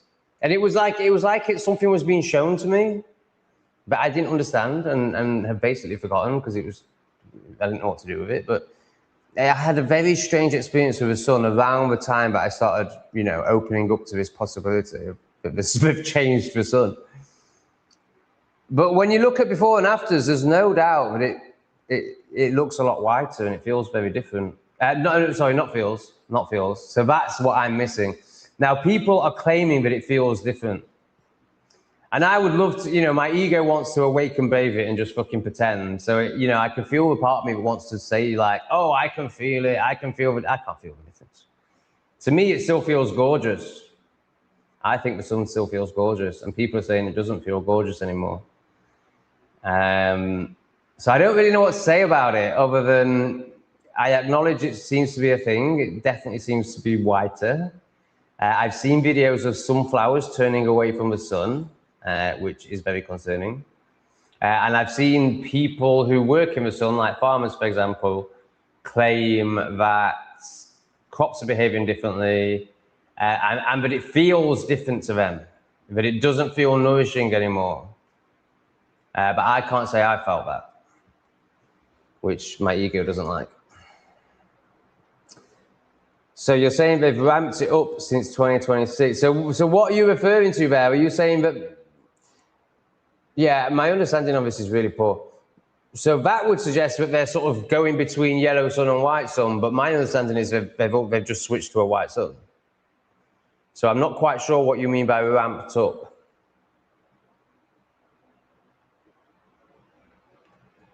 Thanks for the donation, Robert. It's massively appreciated, man. Really, really, really hugely appreciated. Whew. Oh, God, what's Sophie yapping about? So I think this is at somebody in the chat. So she can't see the picture clearly. I can't believe I've met a fellow, this is what made me bring it up. I can't believe I've met a fellow ER watcher who lives near where I visit frequency. We would walk past each other and not even know. So I guess my ego brought that up because it's like, yeah, it's really interesting because, so I speak about the one experience I've had, other than like Southeast Asian people seeing me with what's clearly a professional camera and looking at me and talking to me like I'm a celebrity. But that, that's just fun.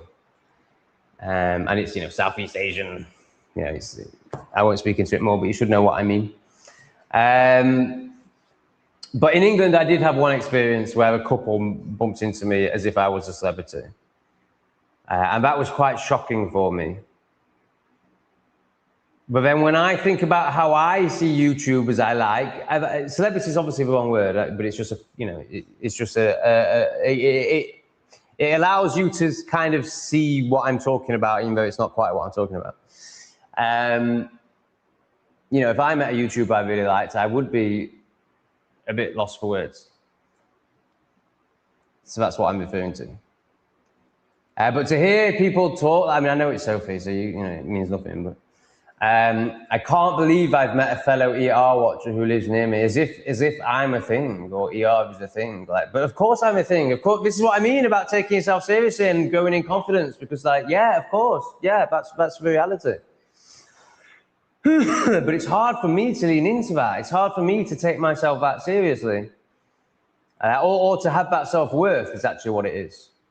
You know, it's very, if I was performing now, if I was Awake and Babe, I would be pretending that I don't care and it means nothing to me, but of course it does. Of course I have an ego that fucking loves this stuff. Of course, you know, it gets off on people seeing me as what we used to call a celebrity.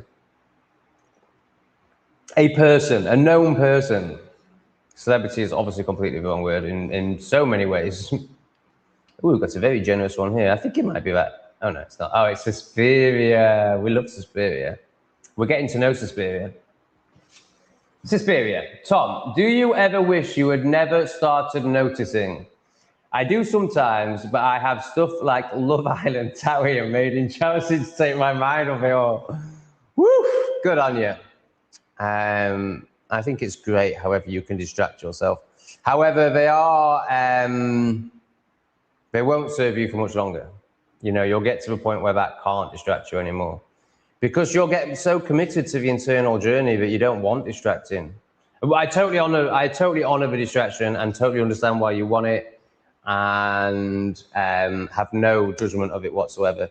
But these things will fall away. They will fall away. Now, I still distract myself. So I still listen to the odd football podcast. That's my version of this. I still like this. This.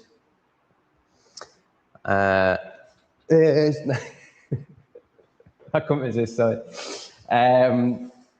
So maybe. I really want to do it, but I think I'll hate it. I think I'll just be like, fish! Okay, there's two parts to this question. Do you ever wish you had never noticed? So ever is a strong word, yes. In my life, there have been times where I have wished I didn't notice. By noticing, for the plebs, she means waking up to the fact that everything we are told is a lie and accepting it. Accepting it. It's not really waking up anymore. It's accepting it. That's the line now. Can you accept it or not? So there's definitely been times where I just wished I could get lost in addiction, external.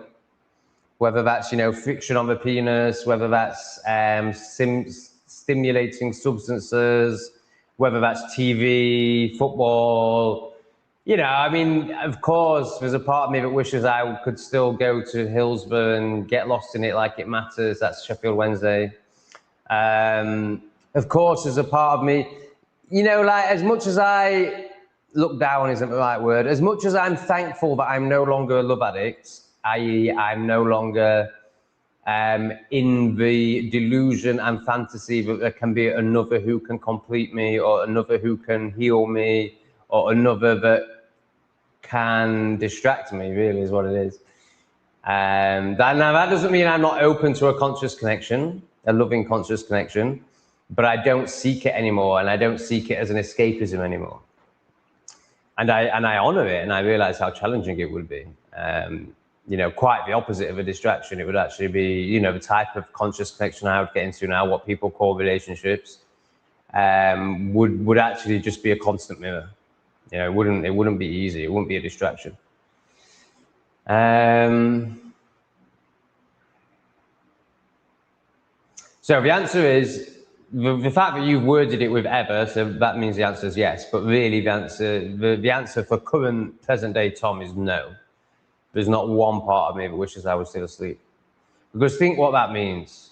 You know, I mean, we could really go down to the, like, I might have done this if I was fully asleep. Like, obviously that would just be horrific.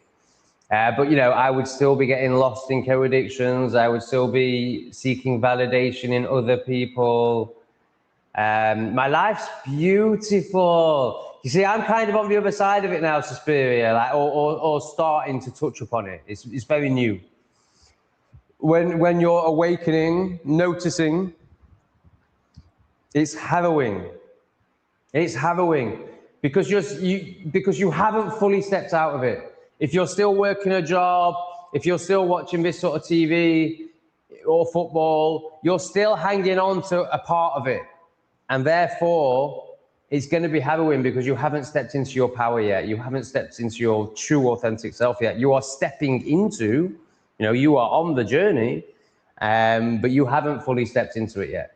So therefore, it's still got a grip on you. So you can see it for what it is, but you're still dancing in it. I've pretty much fully stepped out of it now. Like, okay, yeah, I work for YouTube, so of course there's still some energetic entanglements there. Not even energetic, like physical tentacles still grabbing me.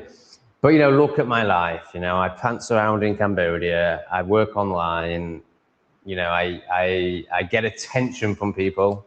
So even my ego is stroked.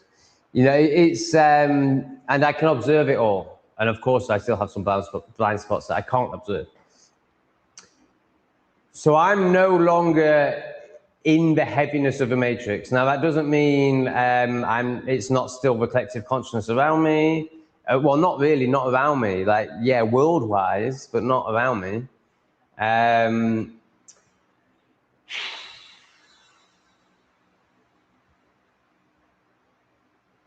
So no, of course, I don't wish that I'd never started noticing, because otherwise I wouldn't be living in Cambodia. I wouldn't be surrounded by pink, white, and yellow flowers.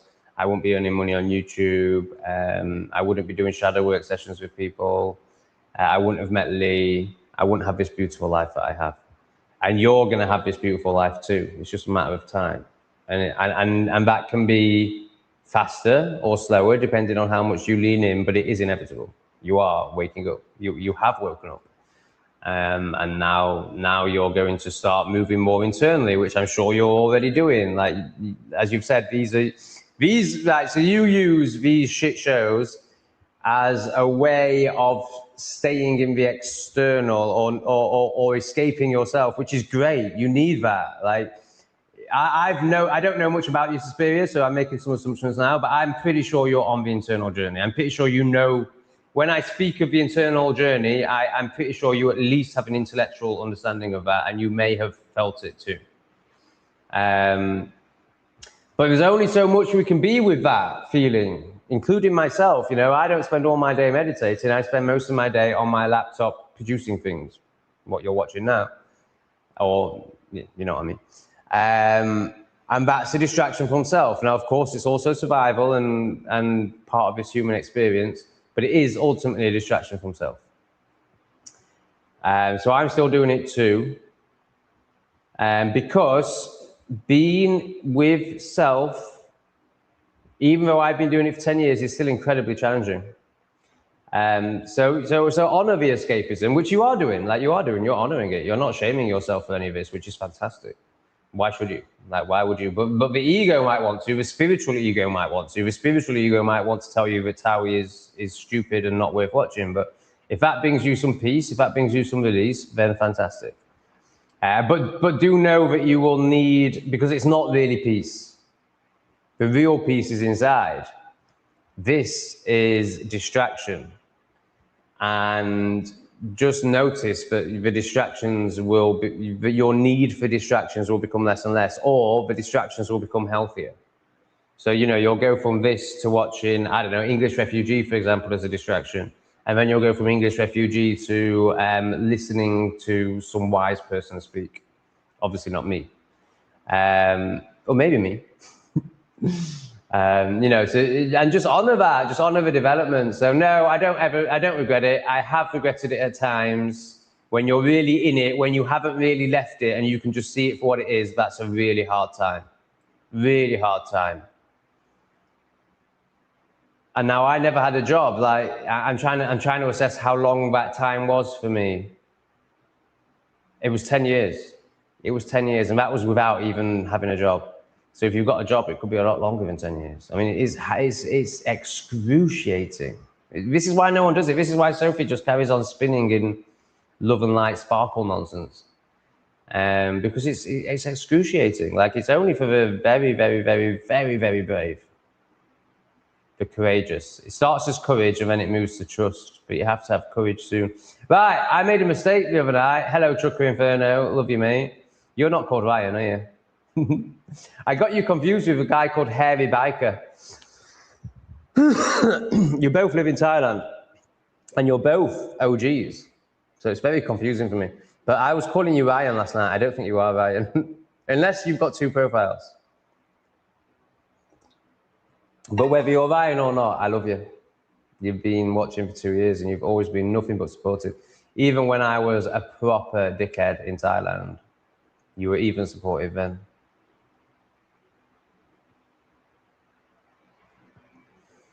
God, she's so egoic, man. Like, she's just so, like, I don't think I've ever met somebody so deluded who isn't nasty. So I've met really deluded people. So Sophie, yes, you have missed me, Tom.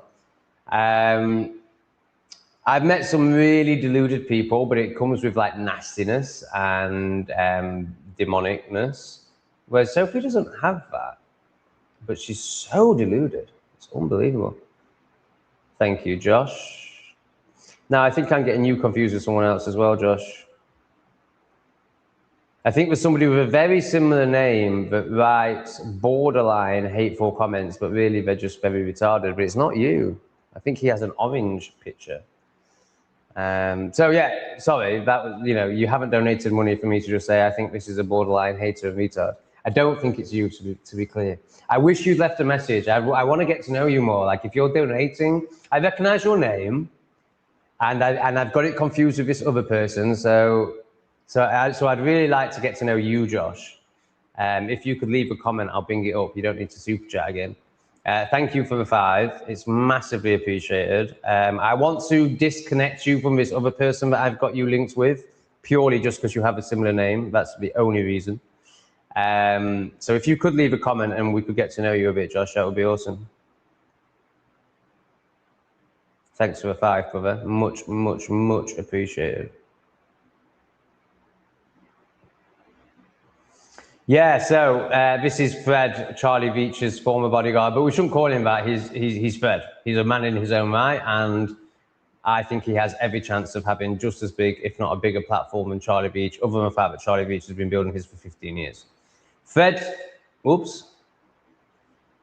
is highly educated and a fighter too. I just think Fred is one of the best examples of a man I've ever seen in my life. He's just phenomenal in every way. And it's, you know, and even with his fighting and his, well, it's not aggression, is it? 'Cause it's just so controlled and masterful. You know, he's the perfect example of it. Like, he's not arrogant with it. He's not going around bullying people. I mean, obviously the plebs were playing that, but oh, it's so funny. Like, there's just such balls of projection. I just think he's wonderful. I just think he's an incredible example of a man. I can't find one fault. He's even really good looking. I can't find one fault with him. Like, everyone's got shadow and blind spots and all this, but he's just a beaming example of a light. And I suppose the one thing I could pick out is he's not gone on the consciousness journey too much. Like, I think he might be Christian. But my God, he's so wise. He's so well read. He's so knowledgeable, which I don't really have a great respect for compared to, you know, people who have let go of that and have gone internal. But yeah, I think he's amazing. Yeah, I wish he was doing shadow work. I suppose that would be the only thing that would stop me from fully connecting with him. That's why the parents went and got the jab, because they didn't listen to their children's advice. Yeah, very interesting. So this goes back to Rachel never being able to see her child as a teacher, even though her child is clearly a million times wiser than her. And Rachel can even say that. Rachel can even say those words, but it's one thing saying the words, and it's another thing actually surrendering to your child. Zoe's take on the family dynamic. In my family, we accept my oldest and youngest daughters are the cleverest in the family. I mean, you're special, Zoe. You and your family are special, but I would challenge you and say, yes, intellectually, but do you actually, like, really, when they're speaking, do you really, like, notice all your bullshit when they're speaking, or do you still try and give your opinion? Like, have you really surrendered to their greater wisdom, or is it more intellectual? But if anyone has, Zoe, it's going to be you.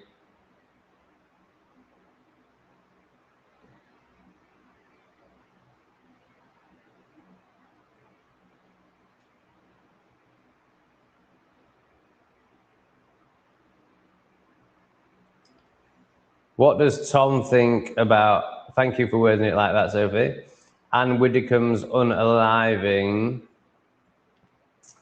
I've briefly spoken into this already, so I won't give it too much time, and I don't really have any more to say. It brings up a sadness in me if I was to see it as real. I like Anne Widdecombe, but again, it's all a show, and she's, you know, a shape-shifting lizard. But, you know, as shape-shifting lizards go, I've always really liked Anne Widdecombe.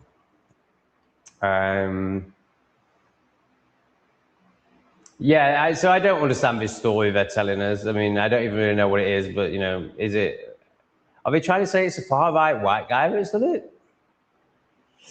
So I think it's all just... I think it's all a show, and I think they've probably done it something along the...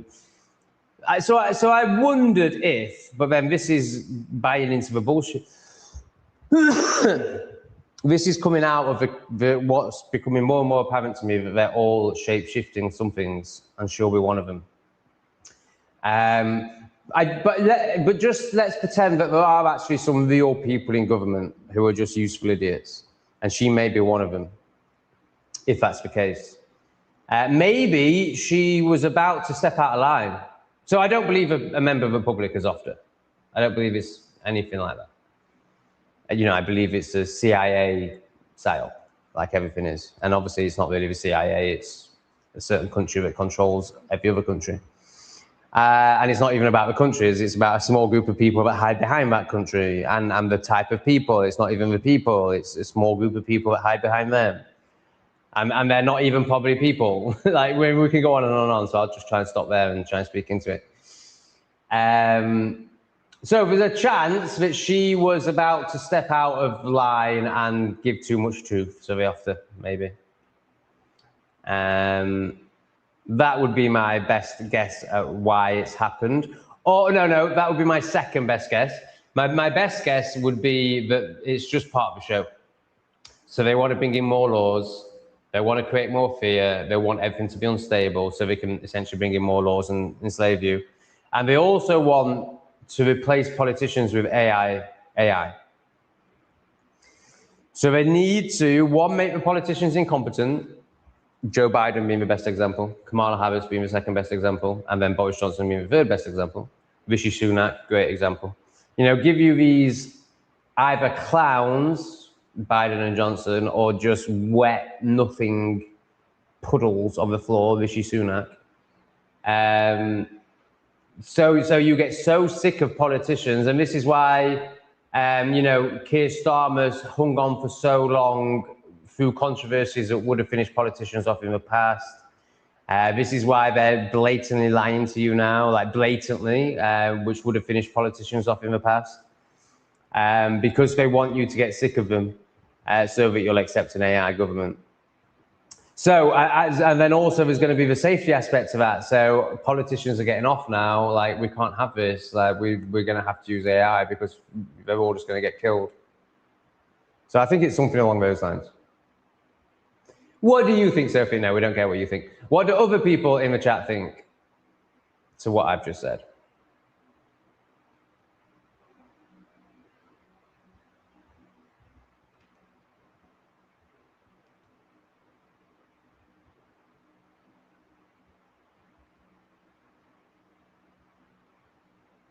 Oh, Sophie, I think someone wants to give you a lick. Strawman's trying to get your attention. Strawman, she's gagging for it. You can definitely get some V-hole through this one. Proper gagging for it.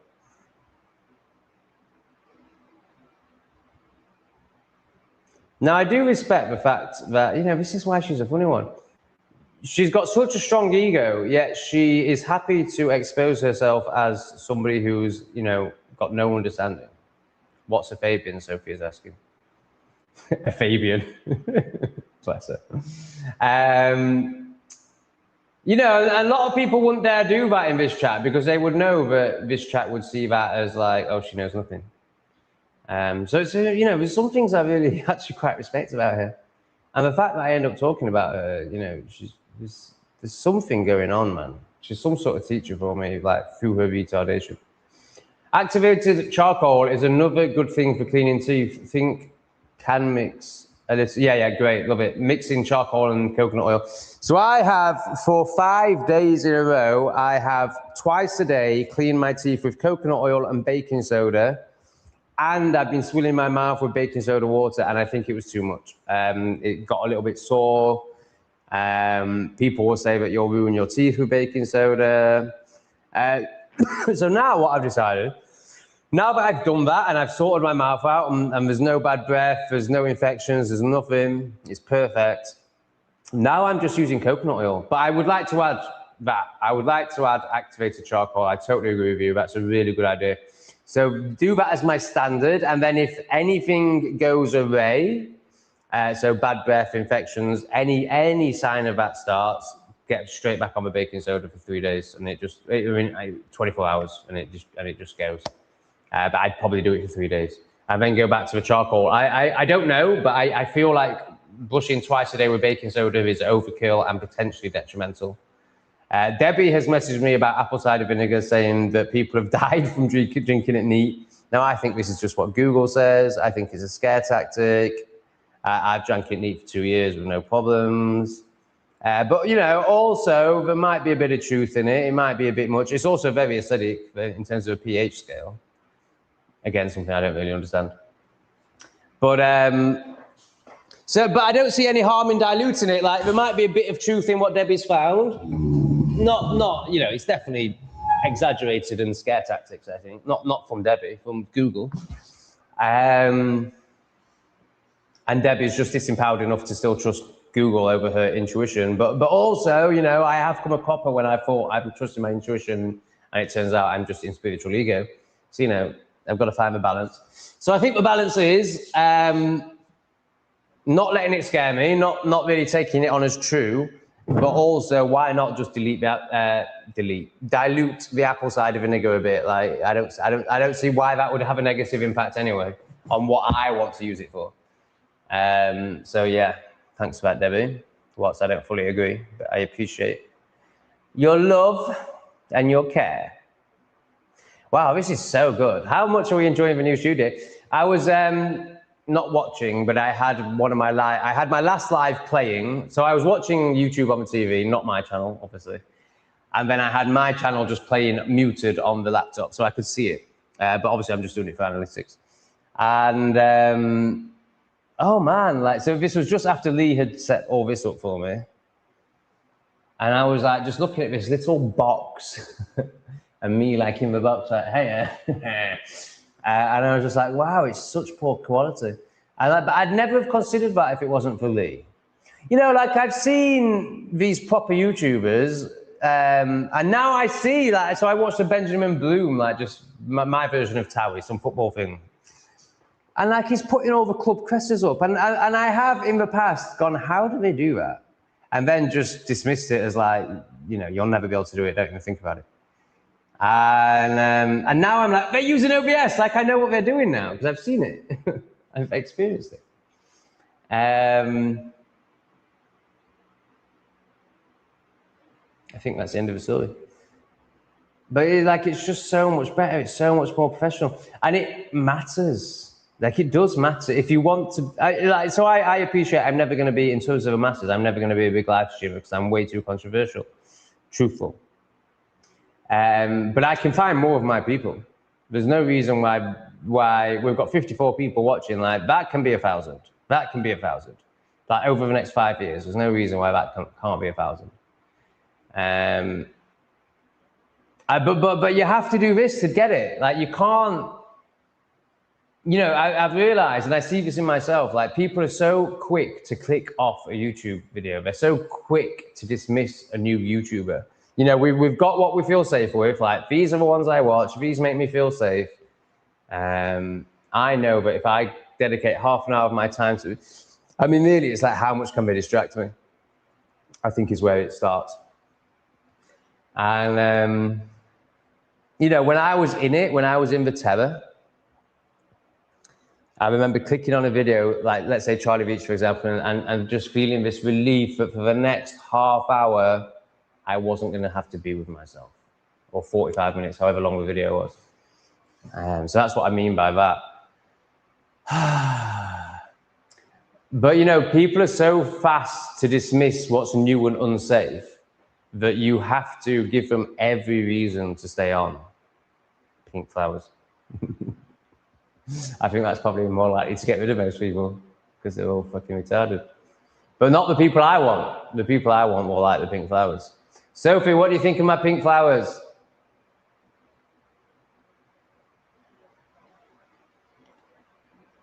Well done, Tom. We can agree on something. So you don't agree on anything else, but you do agree that in your language, Rupert Lowe is a complete anchor. That's certainly not what I said.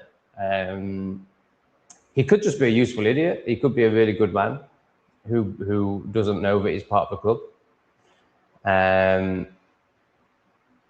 He could have all the right intentions, but he's still, who speaks into this really well? Richard the Fourth, a YouTube channel called Richard the Fourth. Very good. Of the external, but yeah, very good.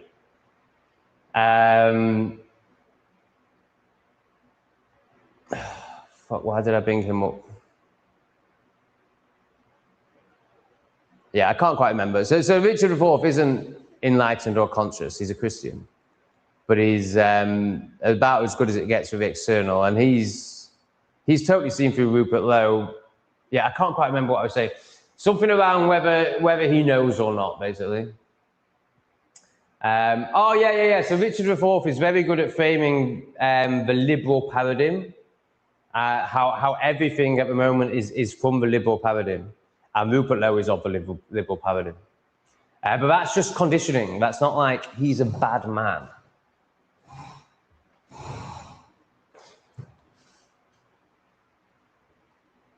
Hello. Straight, decent posture, in the middle. Seems to be going off to the side again. Back in the middle. Fuck me, this is crazy. So I don't think he's a total wanker. I think he's probably a useful idiot who doesn't realise that he's playing into the liberal paradigm and is ultimately going to be controlled by the Them Every Time Club. But he could actually be aware of it. He could actually be aware that he's working for them, and he could be part of the baby eating, raping parties, maybe. He doesn't strike me as that, but then it's so hard to know now. But no, I think he's more likely to be a good man who's just not conscious. So no, we don't agree. Well done, Tom. Oh God, it's such awful energy, man. I'm better than you. Well done. I don't agree with any of your cosmic stuff that's come from deep embodied experience because I'm still retarded and haven't done that. But I'm going to say well done to you and pretend I'm better than you and talk about something of the external. That's what that message really says. Is this an interesting one? Let's see. Is Caluso an interesting one? The human body, despite being genetically modified for slavery and luge farm, is actually quite a beautiful thing still. You'll correct it, like you said, it just needs time. Yeah, I thought Caluso was a good one. Totally agree. The human body is remarkable. Remarkable. And for me, it's just such proof of auras and energy and how that's really what we feed off. Like the amount of shit people put into their body. Like if I look at my dad, his diet, he takes statins, he takes these. There's no way anything material, so his diet, is keeping him alive. You know, there's got to be something energetic going on. There's got to be something around his aura, you know, that keeps him alive. Because it's definitely not the pork pies and the microwave food. Very good question, Shawman. What has happened to Richard Bicker? Don't know. So I think it's what I spoke into earlier. Like, obviously, he's a hate watcher, and he gets off on what he sees as people's struggles. It was never a struggle, but he sees it as people's struggles. I mean, it was a struggle, but it was an aligned struggle. But obviously, he doesn't see any of that. So I think it's for shifting the content. I think the fact that my life is clearly beautiful now and he can't really hate watch, I think he's gone. That's my theory. What do you all think? Debbie! Thank you, Debbie. All love with the apple cider vinegar. I'm no expert. No, you Googled it. I know exactly what you did. You Googled it. And Google lied to you. However, there could be some truth in it. So obviously, I really like this. I really like the fact you're not attached to your Googling because some people are so retarded, they would class that as their opinion when it's really just something they've Googled and regurgitated. So you're way past that. This is why we love you, Debbie. Yeah, you can. Yeah, I mean, it sounds stupid, like, but it is actually quite honoring. Like, you're not attached to your opinion, which for most people, like, that's, you know, they might intellectually be like, oh yeah, like I'm not attached to mine, but oh, they're so attached to their opinions. You know, I give that the greatest example I've got of this. This is even worse than being attached to an opinion. This is being attached to a material item. Is when my mum wore flares, and I just burst out laughing. Like, to me, it was just an obvious, authentic reaction to laugh at these flares on a 60-year-old woman. And they just looked ridiculous, like, and so try hard. Like, it's so clear that she's been told that these are cool, so she's wearing them. They looked ridiculous. And they didn't look ridiculous because they shouldn't be on a 60-year-old woman. They didn't look ridiculous because they're bad fashion. No, they just looked ridiculous. Like, flares are ridiculous things, obviously. Anyway, she's been watching GMTV or Good Morning or whatever it is now, and they've told her that flares are cool, so she's gone and bought some flares. That's what's happened. And I just burst out laughing when I see them and go, what the fuck are you wearing them for? Oh, she like, this went on for 3 days. Like, she got so offended. She almost got physical over it. There's 2 times in my life where my mum's almost got, 3 times I can remember, where my mum's almost got physical with me or asked my dad to get physical with me. And 2 of them, one of them was when I was a little child and I did something naughty and she went to smack me and I curled up in a little ball and then she went, oh, you're so cute, and didn't smack me. And then the other 2 times, oh no, there was a time where she found a massive sack of green herbs and she tried to get my dad to drag me out of the house, but they didn't manage it. And then there was definitely 1 time in the 6 months related to the flares, but I think there were 2 times where, yeah, related to the flares, she got physical with me. And then there was a time where I basically just told them they were utter plebs, and she tried to get my dad to get physical with me, which obviously, you know, he's an old man. I'm just fucking laughing at it all. But yeah, so she was so attached, she was so identified with her flares. As in, like, the reason people get tattoos, like when I got tattoos, well, everything's back to fun. Oh, I've got it on mirror, haven't I? I don't want it on mirror. That's why it's so hard. He did show me how to take it off mirror. I'll try and do it in the next one. So those yellow flowers are there. They're not fucking there. They're there. That's no wonder it's so difficult. Right, I need to take mirroring off. Yeah, so when I got my tattoos, you know, I remember thinking, like, this is my identity. Like, people will see me this way if I get these tattoos, whichever way I was projecting that people would see me, which obviously they never did anyway. You know, it's all about living in the minds of others, and that's the same as why my mum's got these flares. So when the minds of others contradicts what she expected, she freaks out because she's got no identity for herself. She doesn't know who she is. She's never gone inside. So her identity is purely based on what other people think of her. And the time when my dad tried to get physical with me in those 6 months, I remember him saying, you just think you know so much more than everyone else and all this. And it was, you know, essentially I'm not identified with the external. That's the difference. And my mum, I remember she tried to hurt me. She was like, you don't know about fashion. And so obviously I just burst out laughing, which obviously made her even more upset because, you know, to her that would be like, oh, I don't know about fashion. Oh no. But obviously I just burst out laughing. And so then she started getting physical with me. It was just incredible. So that's a very extreme example of how people like Sophie get attached to their opinions. And then you're an example of somebody who can still get lost in lies and share them as if they're true, but you're not attached to that. So that's a massive step. But you know, there could be some truth in it. I don't think anyone's died. But also, so this is also what you're missing here, Debbie, is yeah, so this comes down to vibration, like understanding vibration and understanding that me and let's say it's true that a girl died from drinking apple cider vinegar. We're completely different vibrating beings. She doesn't vibrate on apple cider vinegar's level. She's vibrating in shame, fear, and guilt, and she's using alcohol, and she's vibrating in those low vibrations. So of course, if you bring apple cider vinegar in, it's not going to vibrate with that. But I'm vibrating completely differently, and this is a real thing, which I'm only just starting to understand, let alone understand. So Lee, for example, like with parasite cleanses, he's like, just tell them to go. He's like, what's your vibration? Like, he's like, so with Lee, I'm like, you use poisons. What's going on? You eat fucking chocolate croissants. What's going on? And he's just like, you still think about this stuff? And he's like, oh. So with parasites, he just tells them to leave. Or he doesn't even have to do that. Like, he's putting it in language that I'll understand. Like, he just vibrates on a level that parasites don't exist in. And I think I vibrate on a level that apple cider can't kill me in.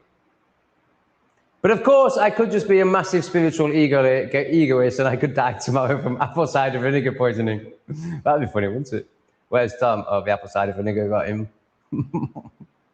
It's not the way we predicted I'd go out. I think there's a lot of people in this chat and a lot of people hate watching that assume that I'm going to go out in an incredibly nasty way. And I don't necessarily disagree with them. I do, but I'm open to it. But yeah, I don't think anyone had apple cider vinegar poisoning on the bingo card.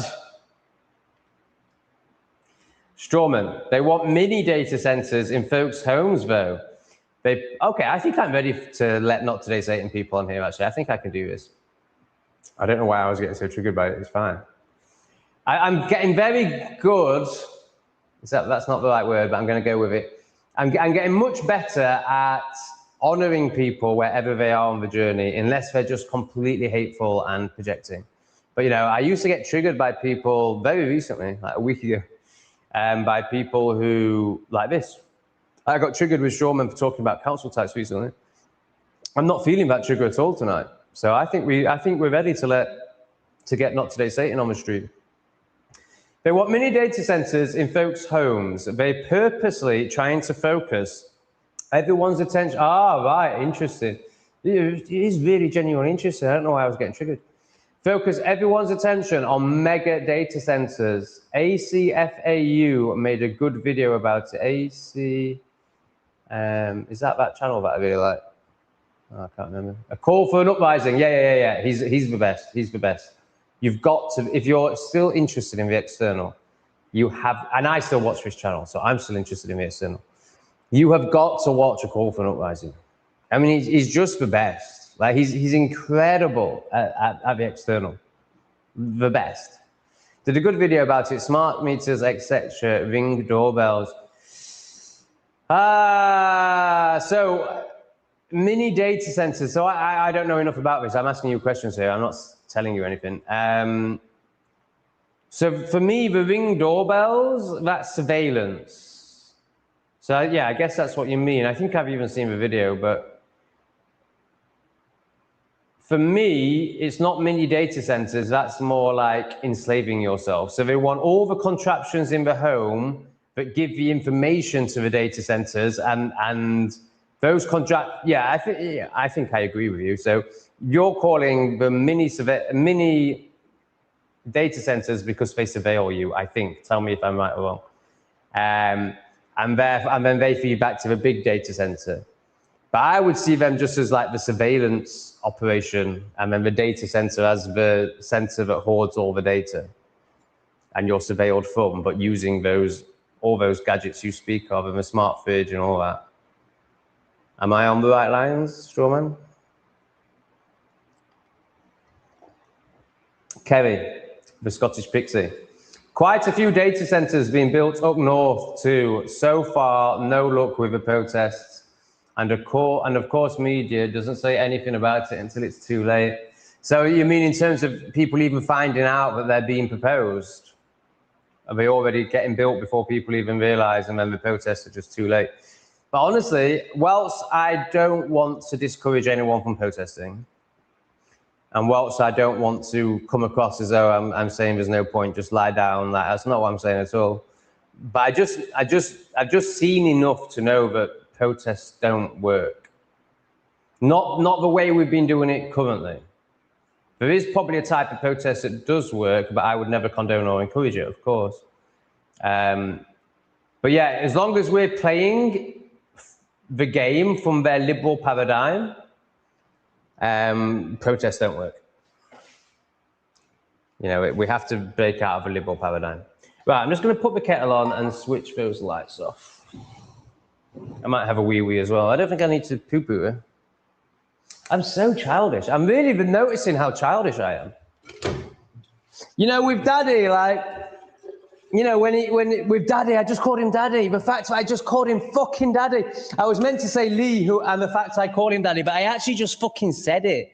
And that says it all, doesn't it? With Daddy, fuck me. Oh my God, I'm such a little boy. So I jokingly called him Daddy, but obviously it's not really a joke, is it?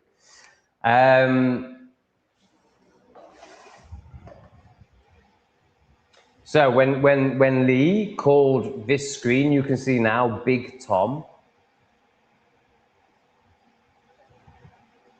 And obviously he means it's Tom in big.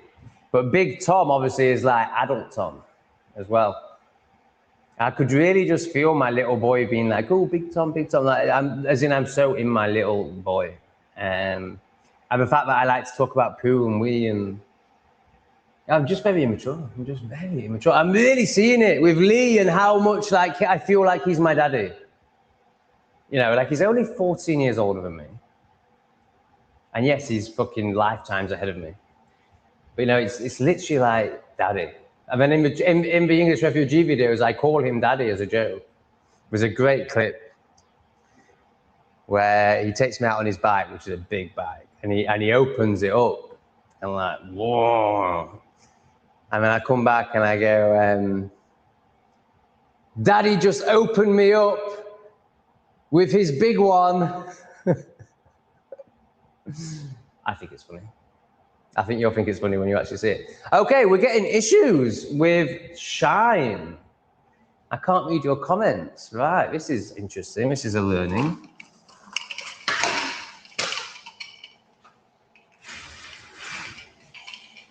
Oh, God, don't tell me this is broken.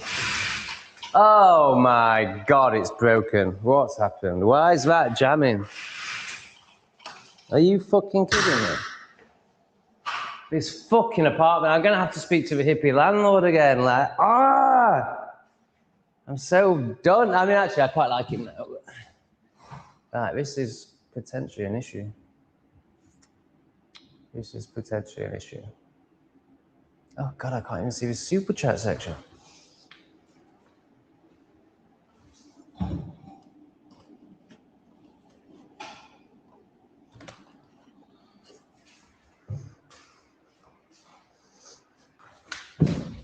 All right, that's better, but the sun's just going to get more and more intense.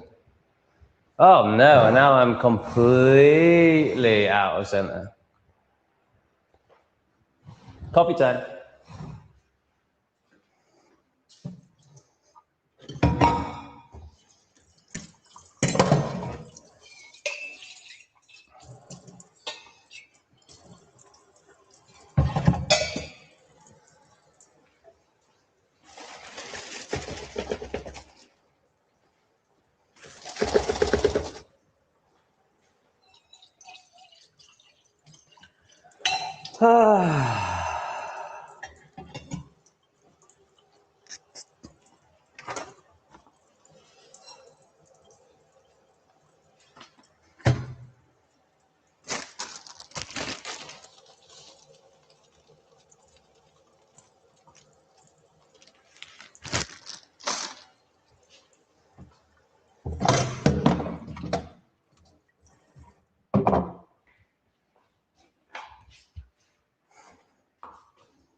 Right, I'm going to have a little bum squeeze, see what comes out. It's not desperate, but I might as well.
hands up if I get into a camera.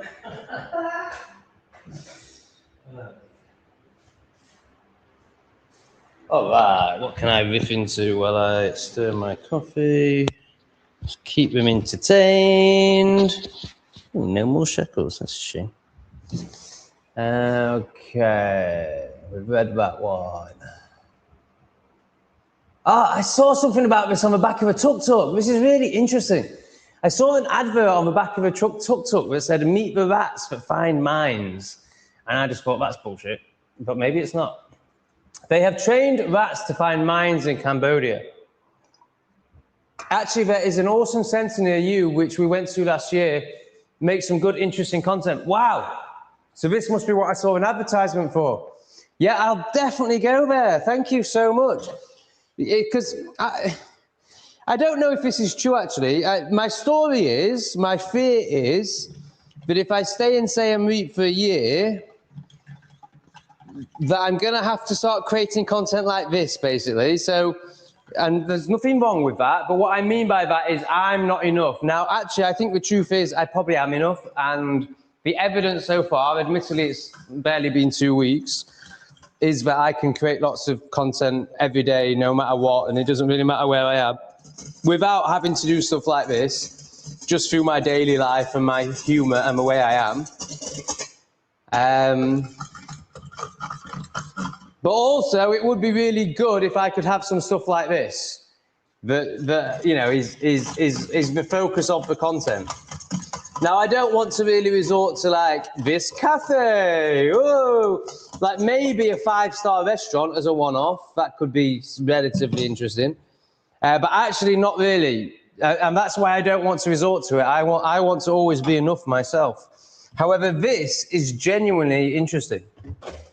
This is genuinely different and out there, and yeah, like honouring rats. No one honours rats. I'm sure that's really cool. I don't really get the whole rat problem thing. And I do, to a point. But I think they've been demonized, you know, like the bubonic plague, Black Death, like that was obviously all made up.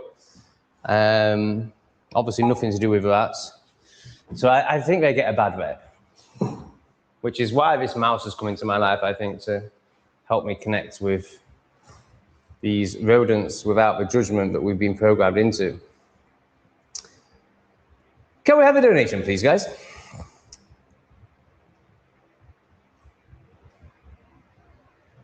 Okay, so Strawman, you know, he's actually really good for the chat.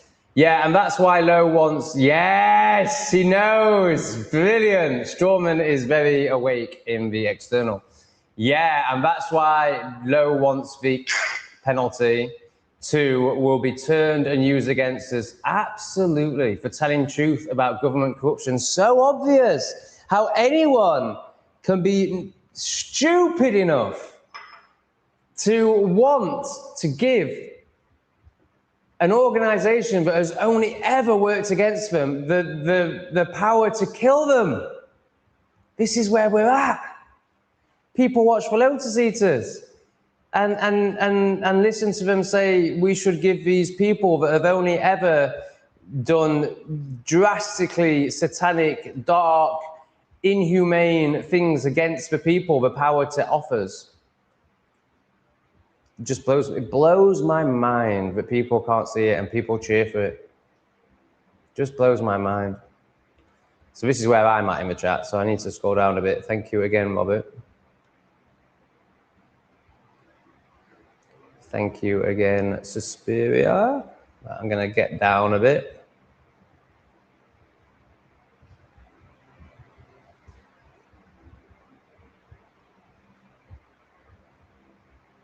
Yeah, that's a good question. It would be interesting to hear Suspiria speak into that a bit more. I mean, I think I answered it. It's basically distraction. I don't understand this question. Tom, is there really a Swansea? I think they're trying to be funny, but I'm missing the joke. Albus, a favourite of the show, although not the thing you've donated before. When I began to awaken, I was honestly depressed as fuck. Yeah, of course, man, it's awful. For a good 18 months, more like 18 years, It hit me hard, and I honestly did not see the point in anything I gave up. I wouldn't change it now, though. Yeah, totally. Absolutely, I totally feel exactly the same. Except it wasn't 18 months for me. I mean, honestly, Albus, if I'm to give you an honest reflection, I think you're still in it. Just judging from your comments, you are pretty awake, but I don't think you've done much internally. Tell me if that resonates with you or not, or if that triggers you. But you're definitely very aware of the external, and I think you're starting to touch upon internal. But for me, you know, it was 5 years of internal journey, or 10 years even of internal journey, before I even started to feel any remote gratitude or peace or anything like that.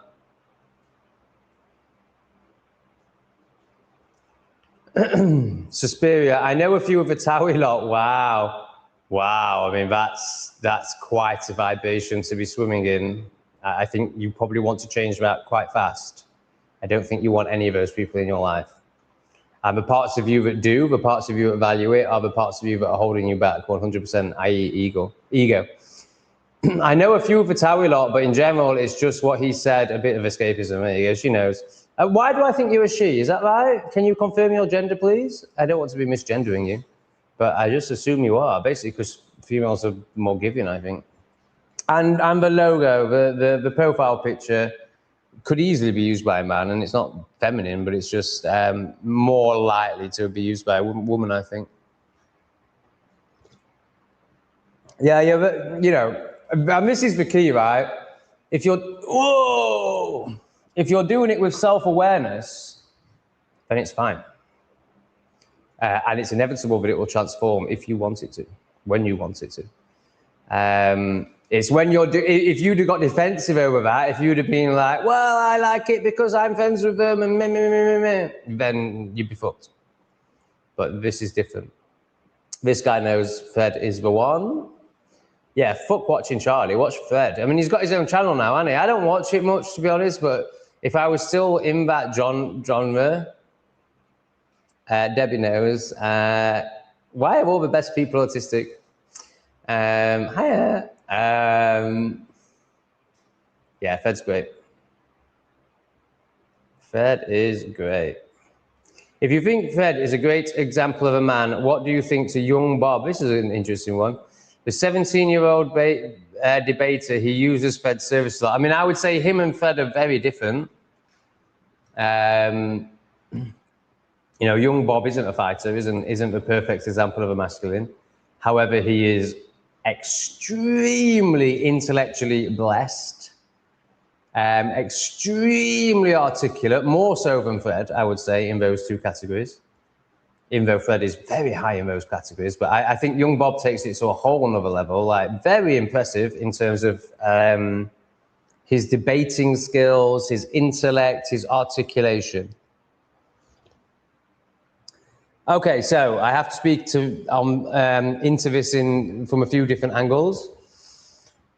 I worry that he's a shill. I worry. I'm not saying he is. I worry that he is.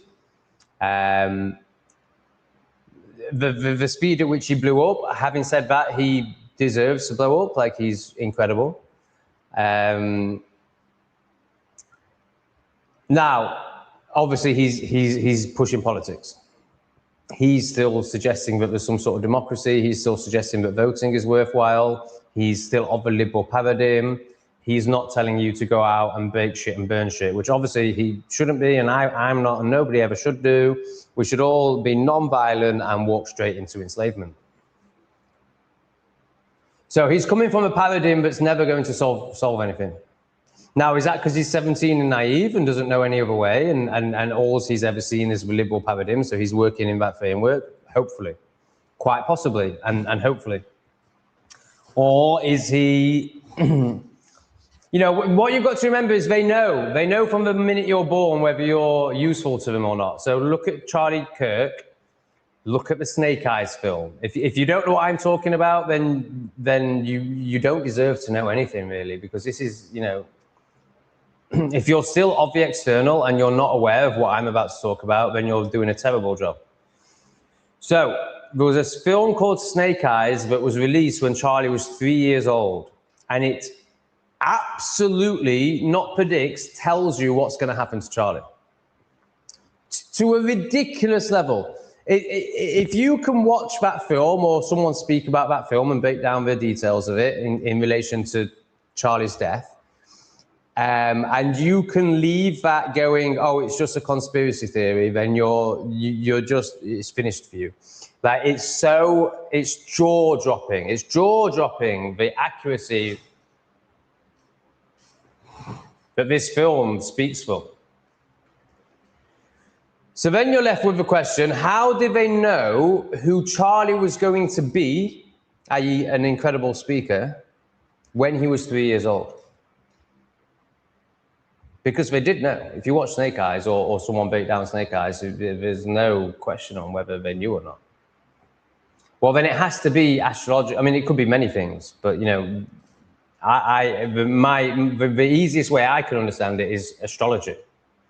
You know, so they know from when they can pin with the location, the time, and all that where you're born. They know exactly what's going to happen in your life. So they knew when Charlie Kirk was born. They knew what he was going to become, and they knew how they were going to end him. So is Bob another one? You know, is Bob somebody that they knew as soon as he was born, or maybe even before he was born? I imagine it is before he was born. Astrologists will be able to tell me. I'm not an astrologist. Yeah,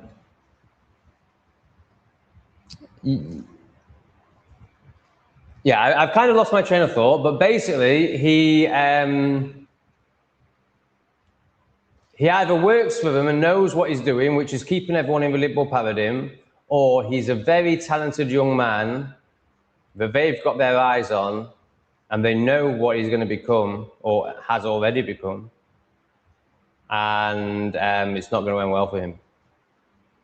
I'm not sure which of those two is reality, but you know, to just answer on a surface level, I think he's absolutely amazing. I think he's unbelievable. Like, you know, how could anyone not think that unless they're jealous? Yeah, he's a bit unfortunate looking, but you know, he's got many gifts.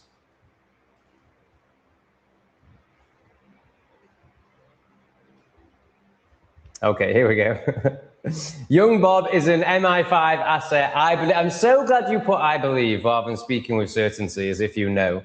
You know, you can have your knowing, but you know, to put it into the chat as a certainty, like most people would, that says a lot about you, Albus. I really like that. Bob is a young MI5 asset, I believe, and he's as tough as Play-Doh, so can't really compare to Fred. They're completely different archetypes and energies. It's a poor comparison. But in terms of, you know, I think the person that made that comparison was basically saying, you know, here's two public figures that I think you like.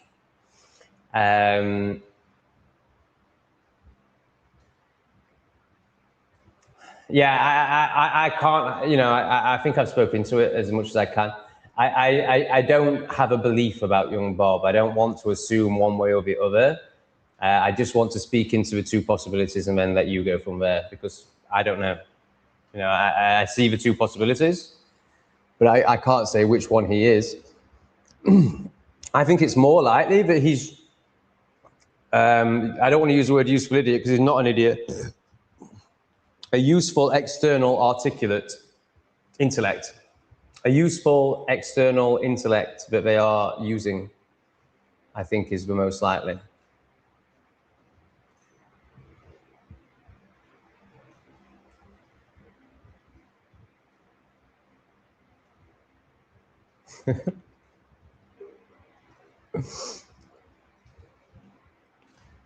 So Strawman has become one of the people I look out for. Oh, this guy's donated. Let's get him up.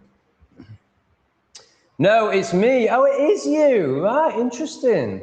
I know we disagree with a lot of stuff, but I genuinely, wow, it is you. That's amazing. So I really honor and respect you for, in your disagreement, seemingly not getting triggered with it like most people would. Very unusual, Josh, very unusual, because we really disagree. Like, we really disagree. Like, for me, you're nowhere near awakening and consciousness. and you're still seeing things on a very 3D level, indoctrinated lies that you're living with through no fault of your own. Yeah, I've never met anyone before that is so opposed to my way of being and has such different, let's call them opinions. You could also call them indoctrinations, but you know, let's say opinions. That is even not a hater, let alone somebody who supports financially. Like, that's incredible. Wow, right. I think you've got a big journey ahead of you. I think you're going to be the sort of person that I will really like. But I think you've got a lot of self-work to do to get there. But I think it's inevitable. I think it's inevitable. The part of you that wants to listen to my content is the real you. And you know, you could call it your soul or your authentic self. And that part is beautiful, clearly. So underneath all these layers of indoctrination and insanity, there is a beautiful Josh, and he is already showing that without doing the self-work. So imagine what you could be if you use the self-work to do the self-work. Yeah, so this is my thinking, potentially, and it is a maybe. I'm glad you put that in there. Maybe baking soda is too abrasive. I only use activated charcoal when I feel a buildup of plaque, because the charcoal can be abrasive too. So are you saying that your standard is just coconut oil, and then you step it up, like I was suggesting, to activated charcoal when needed, and then maybe baking soda? But I imagine if you use activated charcoal, you probably never need to go to baking soda. Is that where you're at? And that really resonates with me. So can you confirm that? How long we're done? Oh, only 2.5 hours. We'll do another half hour and see if we get any more donations. If not, I'm out of here.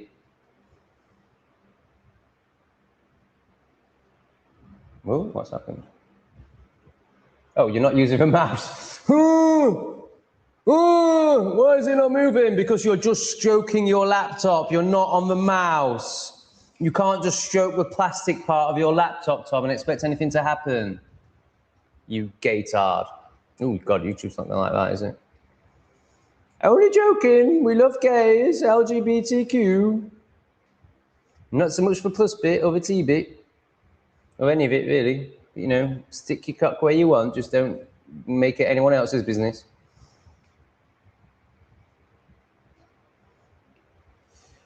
Does Fred do bodywork for DJE Media still? I wouldn't know. I know where you're going with this. You're going into all the mayhem and chaos around Curtis, I think it's called. I'll give a brief view on that.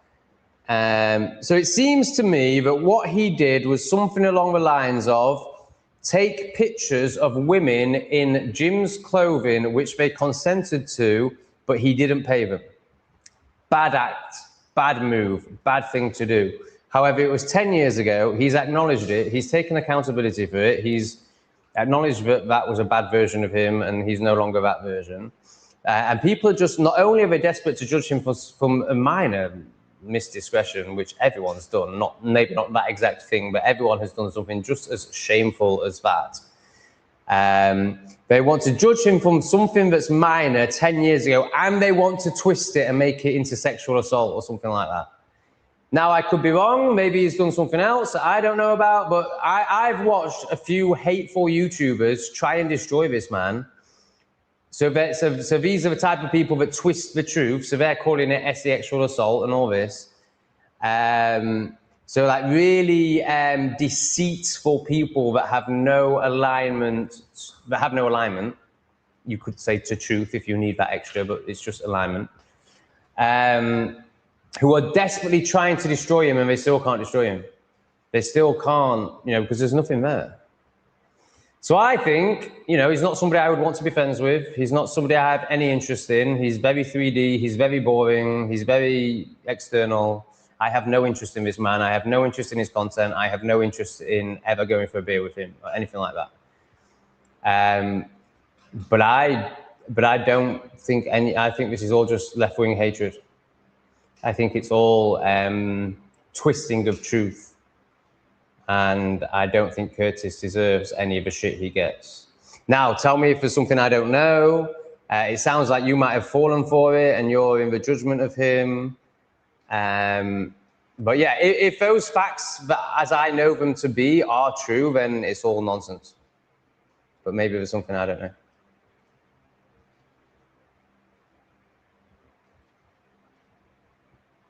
I hope you're not dissing Zoe, Rachel. Zoe's way ahead of you.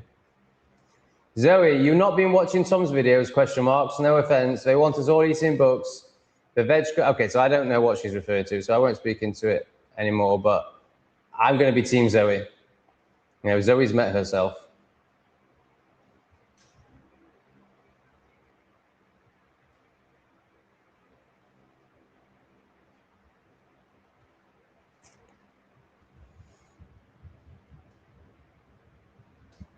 So I'm trying to get towards the bottom of the chat now.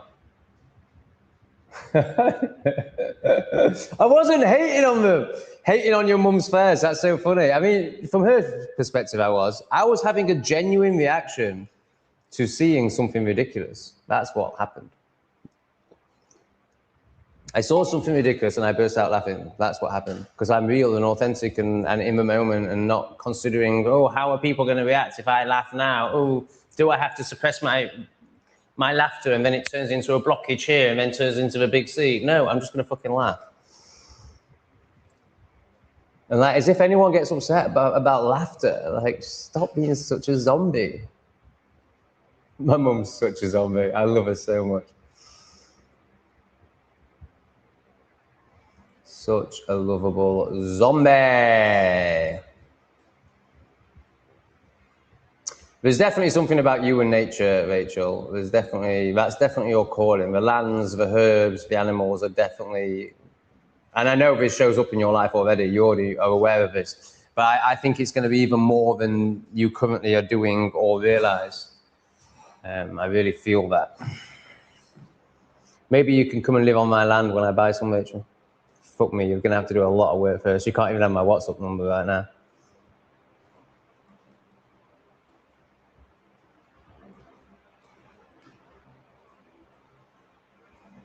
Oh, I strongly disagree with this statement. I'm not even going to read it out. It's so racist and abhorrent.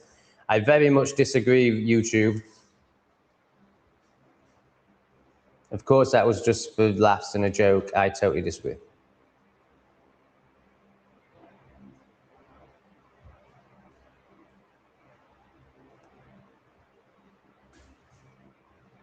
No super chats. Well, 10 super chats, which I'm very grateful for, but none for a while. 22 more minutes. I really does, you know, if I don't get one for half an hour, I really feel it. Like, I know that doesn't say good things and that's not where I really want to be coming from, but that is my reality right now. It makes so much difference to my energy and enthusiasm for doing this. Yeah, I'm intrigued by these rats in Cambodia. Finding land. I mean, if that's real, that's just amazing. Because these landmines out here are a massive problem. Not for me in the areas I'm in. I'm very unlikely to walk a path that hasn't been well walked. Yeah, I say that, but I like my treks. To be fair, it's too hot in Cambodia for me to properly trek, so I don't think it's an issue for me. But for the people, it's absolutely disgusting. You know, America didn't even admit that they'd bombed Cambodia until like 30 years later or something. And they dropped more bombs. I can't quite remember the stat, but I think this might be right.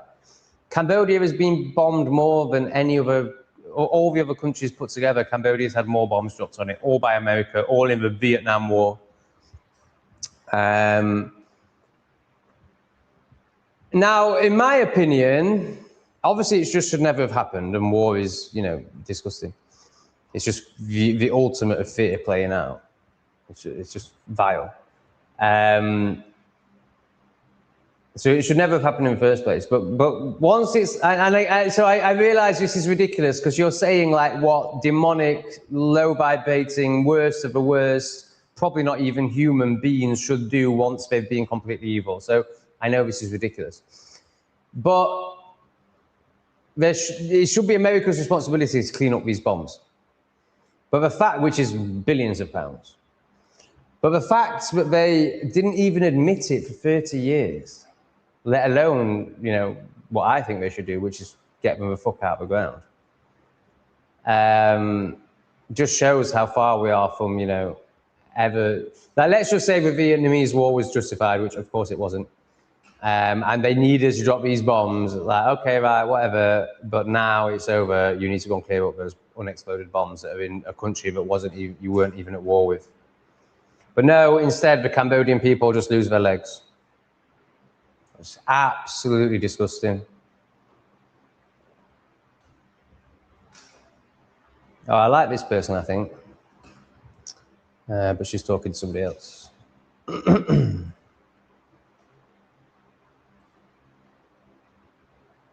Ah, okay, I was right. Thank you for confirming. Right, this is not working. I can't keep looking around my laptop at the comments. This is ridiculous. We're learning. Hey, we need to get... okay, so we can celebrate the fact that we know that Suspiria is a woman with a little dance.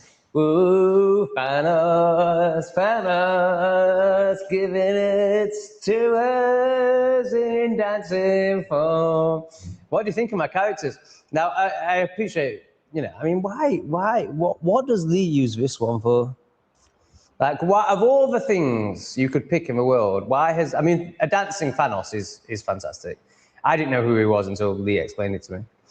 But this, I think I can move him. Oh shit, where's my mouse gone? Where's my mouse? So I could, like, if I said something stupid, whoa, that's not what I wanted to do. Oh no, why is it doing that? Why can't I just move Taz? Lee made it all look so easy. I've clicked on Taz. Oh, there we go. Right, now, hey, so if I said something stupid, I could, like, do that as, like, whirlwind brain or something. But other than that, I can't really think why I'm going to use Taz. So of all the things to pick, I'm not sure why Lee picked Taz. But the dancing Thanos, I'm totally with. But I think we can do so much better. Like, when a hater comes into a chat, I can bring up a demon.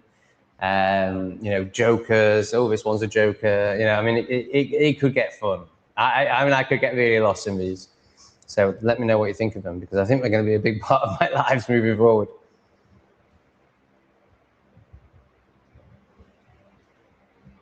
Anyone want to drop a super chat that's not called Debbie? I don't want any more donations from this woman tonight. She does more than enough. I would like to see somebody new. Just chuck in a 2 and answer my question on what you think of Thanos and my plans for lots more characters like that.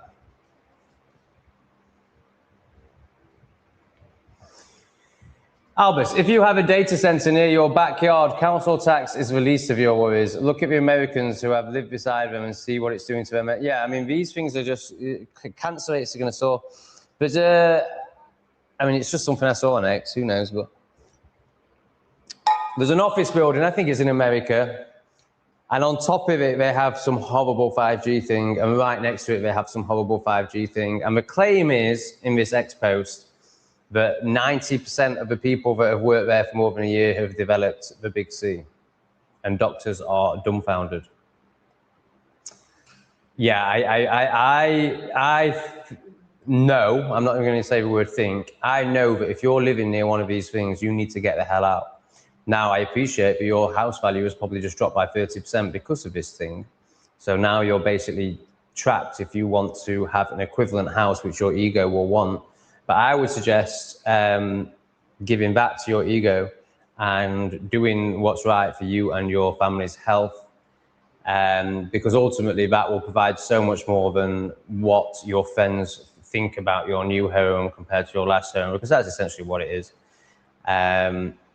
Yeah, just go from a Mercedes to a Ford, go from a 4-bedroom to a 3-bedroom, and get the fuck away from these big C generating sites. And then if you know anything about vibration, or even appreciate that there is a concept of vibration or energy in this world, you just do not want to be anywhere near these things. They're going to be horrendous. Like, really bad to be around, really bad. I mean, for me, and this is pretty much impossible. I mean, this is why I'd never buy a property in the UK. Well, there's many reasons why, but I think you're better off, well, I live in a van. partly because of what I'm about to say, but also for many other reasons. Even a 5G tower, you don't want to be anywhere near that. So I think buying a house in the UK is very foolish. Now, I think every single one of those streetlights, those horrible white light streetlights, I think they've all, got some sort of G to the 5 going on. So there's not really any getting away from it. This is why I live in a van and try and live in nature, but it's easy for me because I don't have kids. I mean, I know people, not personally, but on YouTube who do that with kids. They have the school bus. It's a massive commitment. I can understand why many people are resistant to it and just stay in the house and get zapped, but really, it's a bit retarded, isn't it? To just stay in the house and get zapped. All right, we're at the bottom of the chat. No one else is donating, so I think we're done. It's light, so I can go on pants. I'll do my thank yous to the people that have donated, and if somebody donates in that time, we'll keep going. But it's not looking good.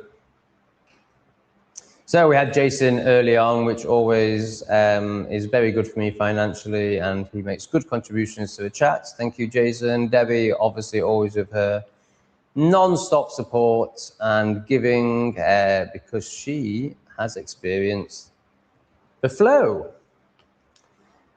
Jason, just as usual, just kept going. Amazing. And then we had Robert Harley Music. Do check out his channel and his music. That's very hypocritical because I haven't, but I do intend to. I even intend to play it. He never confirmed whether it's copyrighted or not. So I need that confirmation first. And then Suspiria, an absolute channel favorite, came in. And then somebody who I think will end up being a bit of a favorite. But right now, well, yeah, very open to, very, very intrigued by Josh. I feel like mine and Josh's paths are going to cross at some point, whether that's just working online together or in person, I'm not quite sure. I'm not necessarily working in person. I don't mean you're going to be my client necessarily. I mean, I feel like there's a strong possibility at some point. But also, I just feel like our paths are going to cross. There's something very intriguing about you, Josh. And I've already spoken into what that is. I've never experienced this before. And I feel like there's something to be learnt there. And then Debbie coming in with not only financial, but also great vulnerability, a great example of not holding on to one's opinion or anything material as important. All right, guys, thank you all for being here. Big love to everyone. I will see you all in the next 48 hours for a live, I would imagine. I feel like there's a potential that this time might not last much longer. I might go back to doing lunchtime, your time. But right now, pizza eating wise, sobriety wise, that doesn't really work. But yeah, I'm really noticing that my body doesn't really like getting up at 3 a.m. However, last night I was asleep by 9. And, it's 6 hours sleep. It should be fine. But I think there's just something about being up at that time that doesn't work. Just check that no one has chucked anything in. Right, yeah. See you later, guys. Big love. Thanks for being